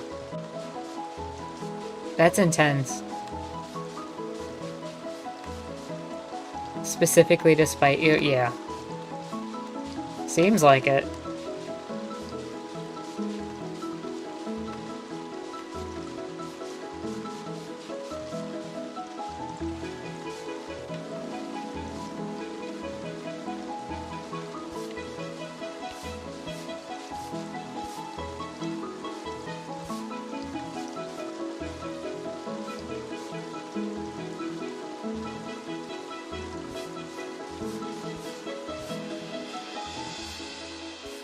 Okay, I think that's a good start.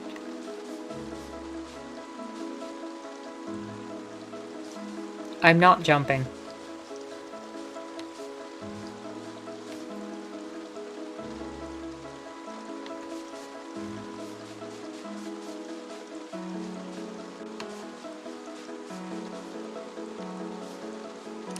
But I am gonna do this.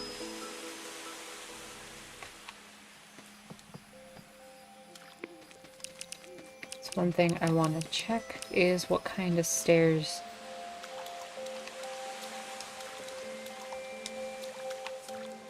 I'm sure you'll enjoy, Duke, with me having to climb back up 100 times.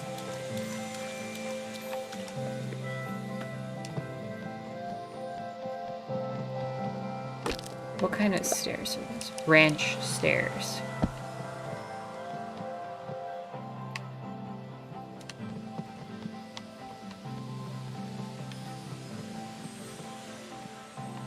It's just the tennis. It's true. It's true.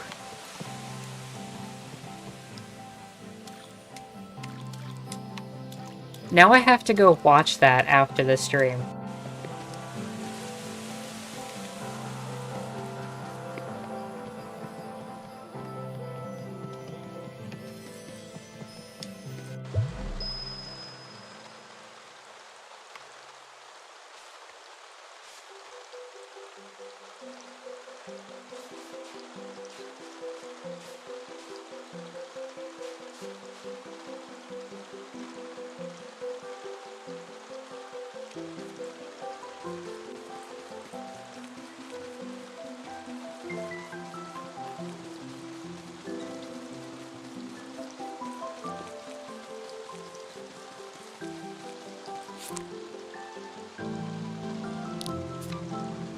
And I need ranch stairs.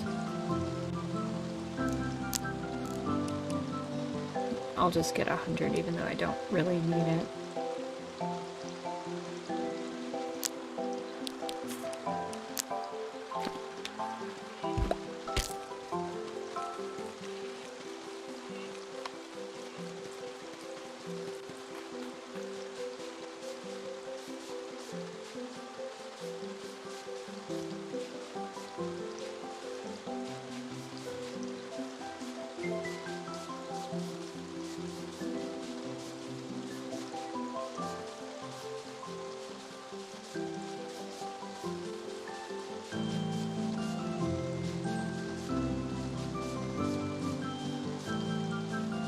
I feel like I want to watch Utena again now.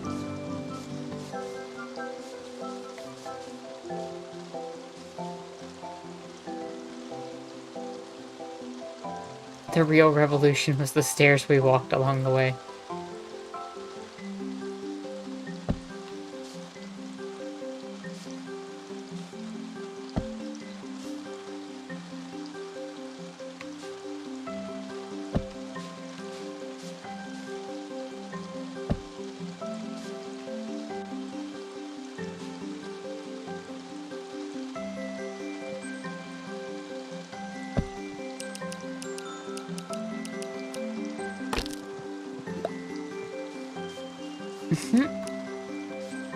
That's really funny.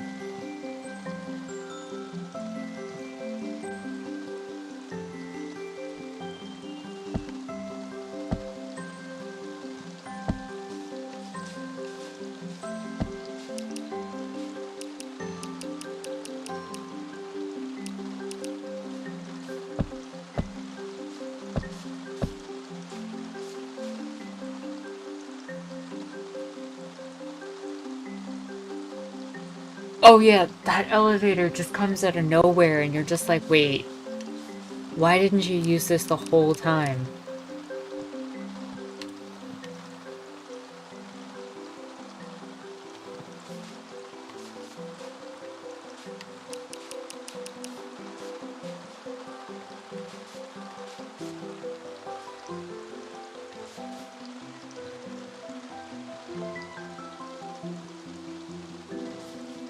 You know what? I am going to go down a single flight.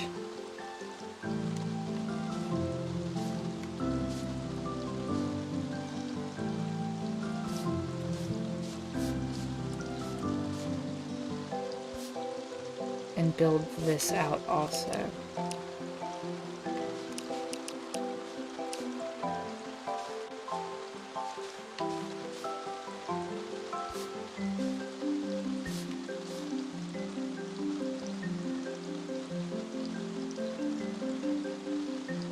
Her wife wouldn't have turned into a pet. Utena never skips leg day. Indeed. Utena's life is leg day.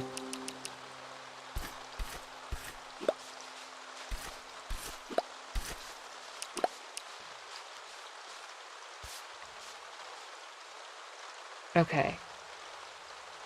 Now, how far out do I have this go? I just want a foundation at the moment for this ship.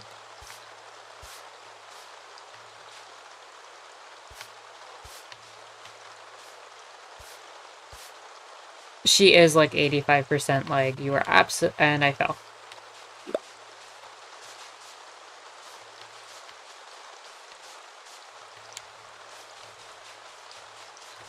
And back up the Utena Tower.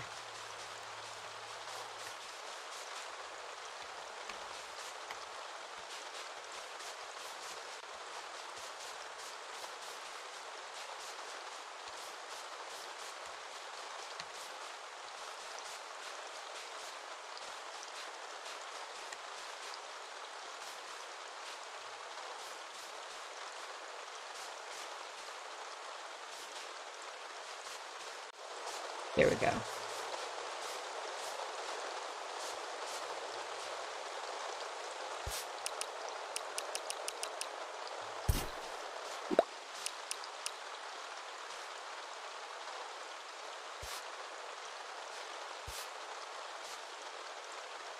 One word banisters. I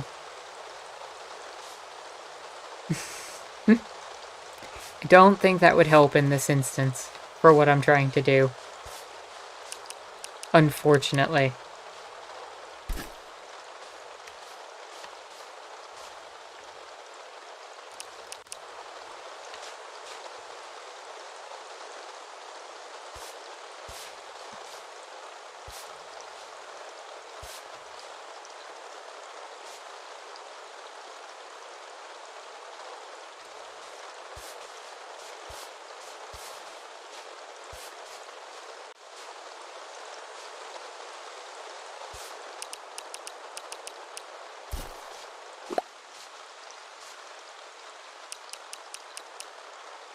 Just keep from falling down on the way up. True.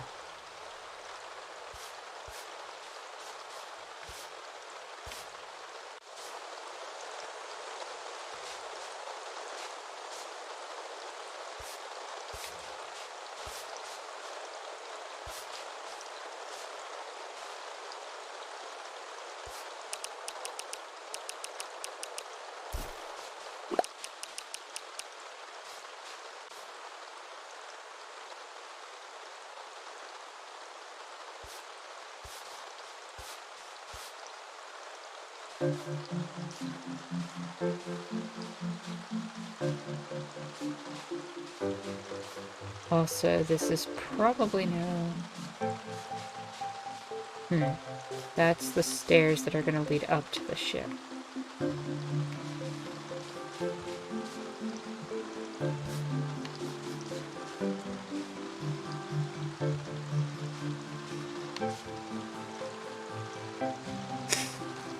There's gonna be a lot of that. I wish this game had some way to, like...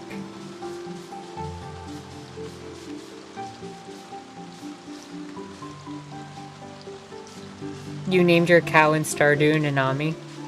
Aw. That's adorable.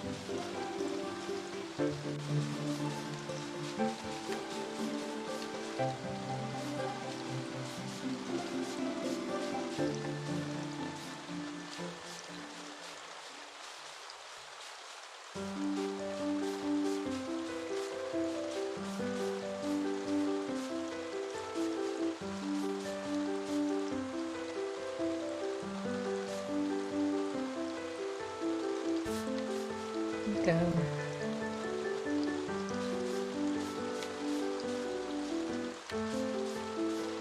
You know, I kind of wish there was like a fly command or like a temporary flight thing. Because that would make building this so much easier. Even if it was like a cheat. Actually, does build mode have that? I might use that next time.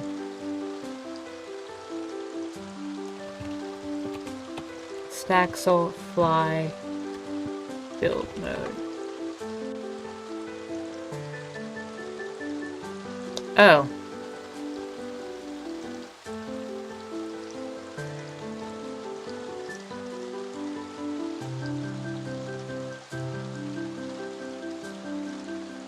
No, using the command will... Okay, so no, I can't use that.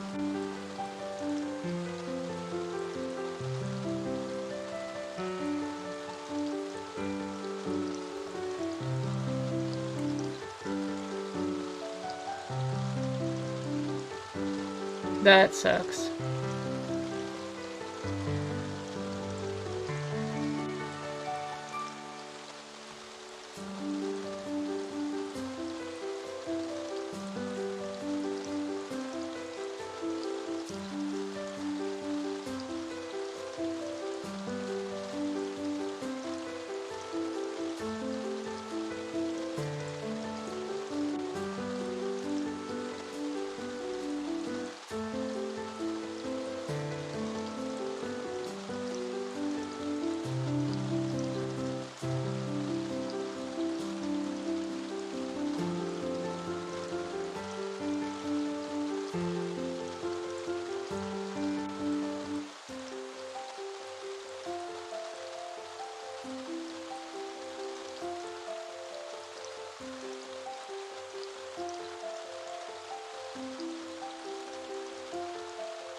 Oh, okay.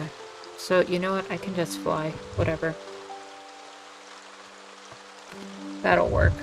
I think that would be better than...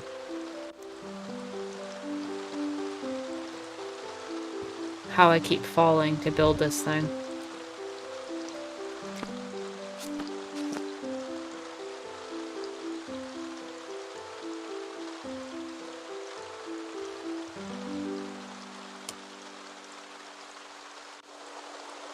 I do not have the correct rights to use that command? What?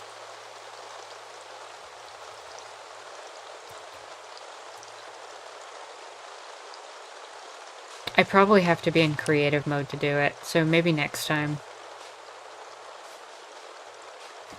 Unless I have to activate it somehow.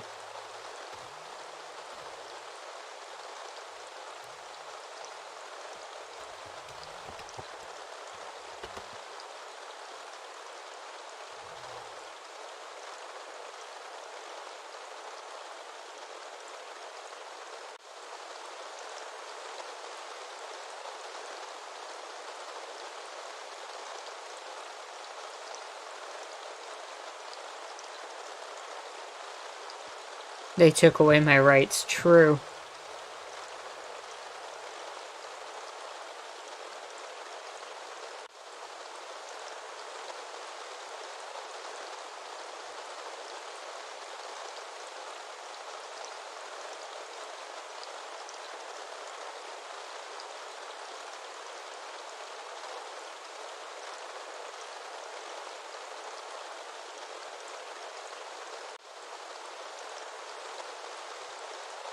You know what, I'll just do it legit for now, and then I'll figure that out for next week.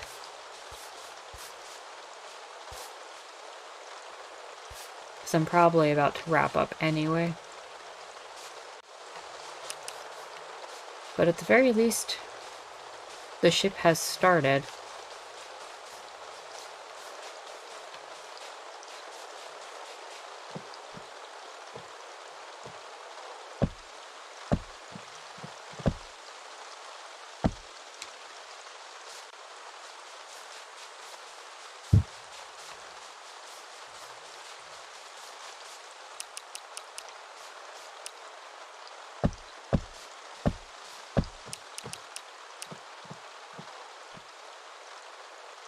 And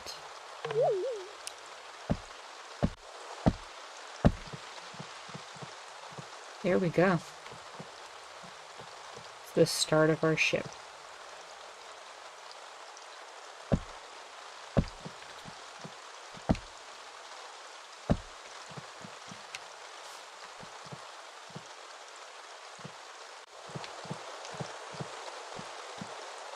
I definitely think activating flight next time will be useful. Because apparently there is a way to do it. But for now... Oh, wow. I am going to wrap up this stream. I want to thank you all for coming out, especially the new people who came by for the first time. It was definitely great meeting you all.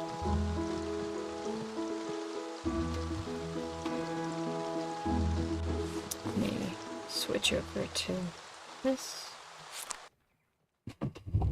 So, with that said, if you are someone new, I definitely recommend checking out my Discord. We have a great community there. Everyone would love to have you there. We have really great conversations. We have a book club. We have a space for a lot of different events and conversations. Ale, I'm really glad you enjoyed the space. I stream every Sunday, same time. So it would be 4 p.m. Eastern Time on Sundays, which I think is 20 UTC right now. Nice, Ale, I'm glad you joined. So, also, if you're someone who is financially in a place where you feel comfortable to do so, and only if you're comfortable to do so, I have links to a single donation and Patreon donations in the description down below. If you feel inclined to offer or give anything, I would appreciate it, but you certainly don't have to feel pressured to do so. I have a link to my Twitter down there as well. And with that said, I hope you all enjoyed the stream. My name is Anarchist Tara, and I hope you had a wonderful, chill evening, Staxel.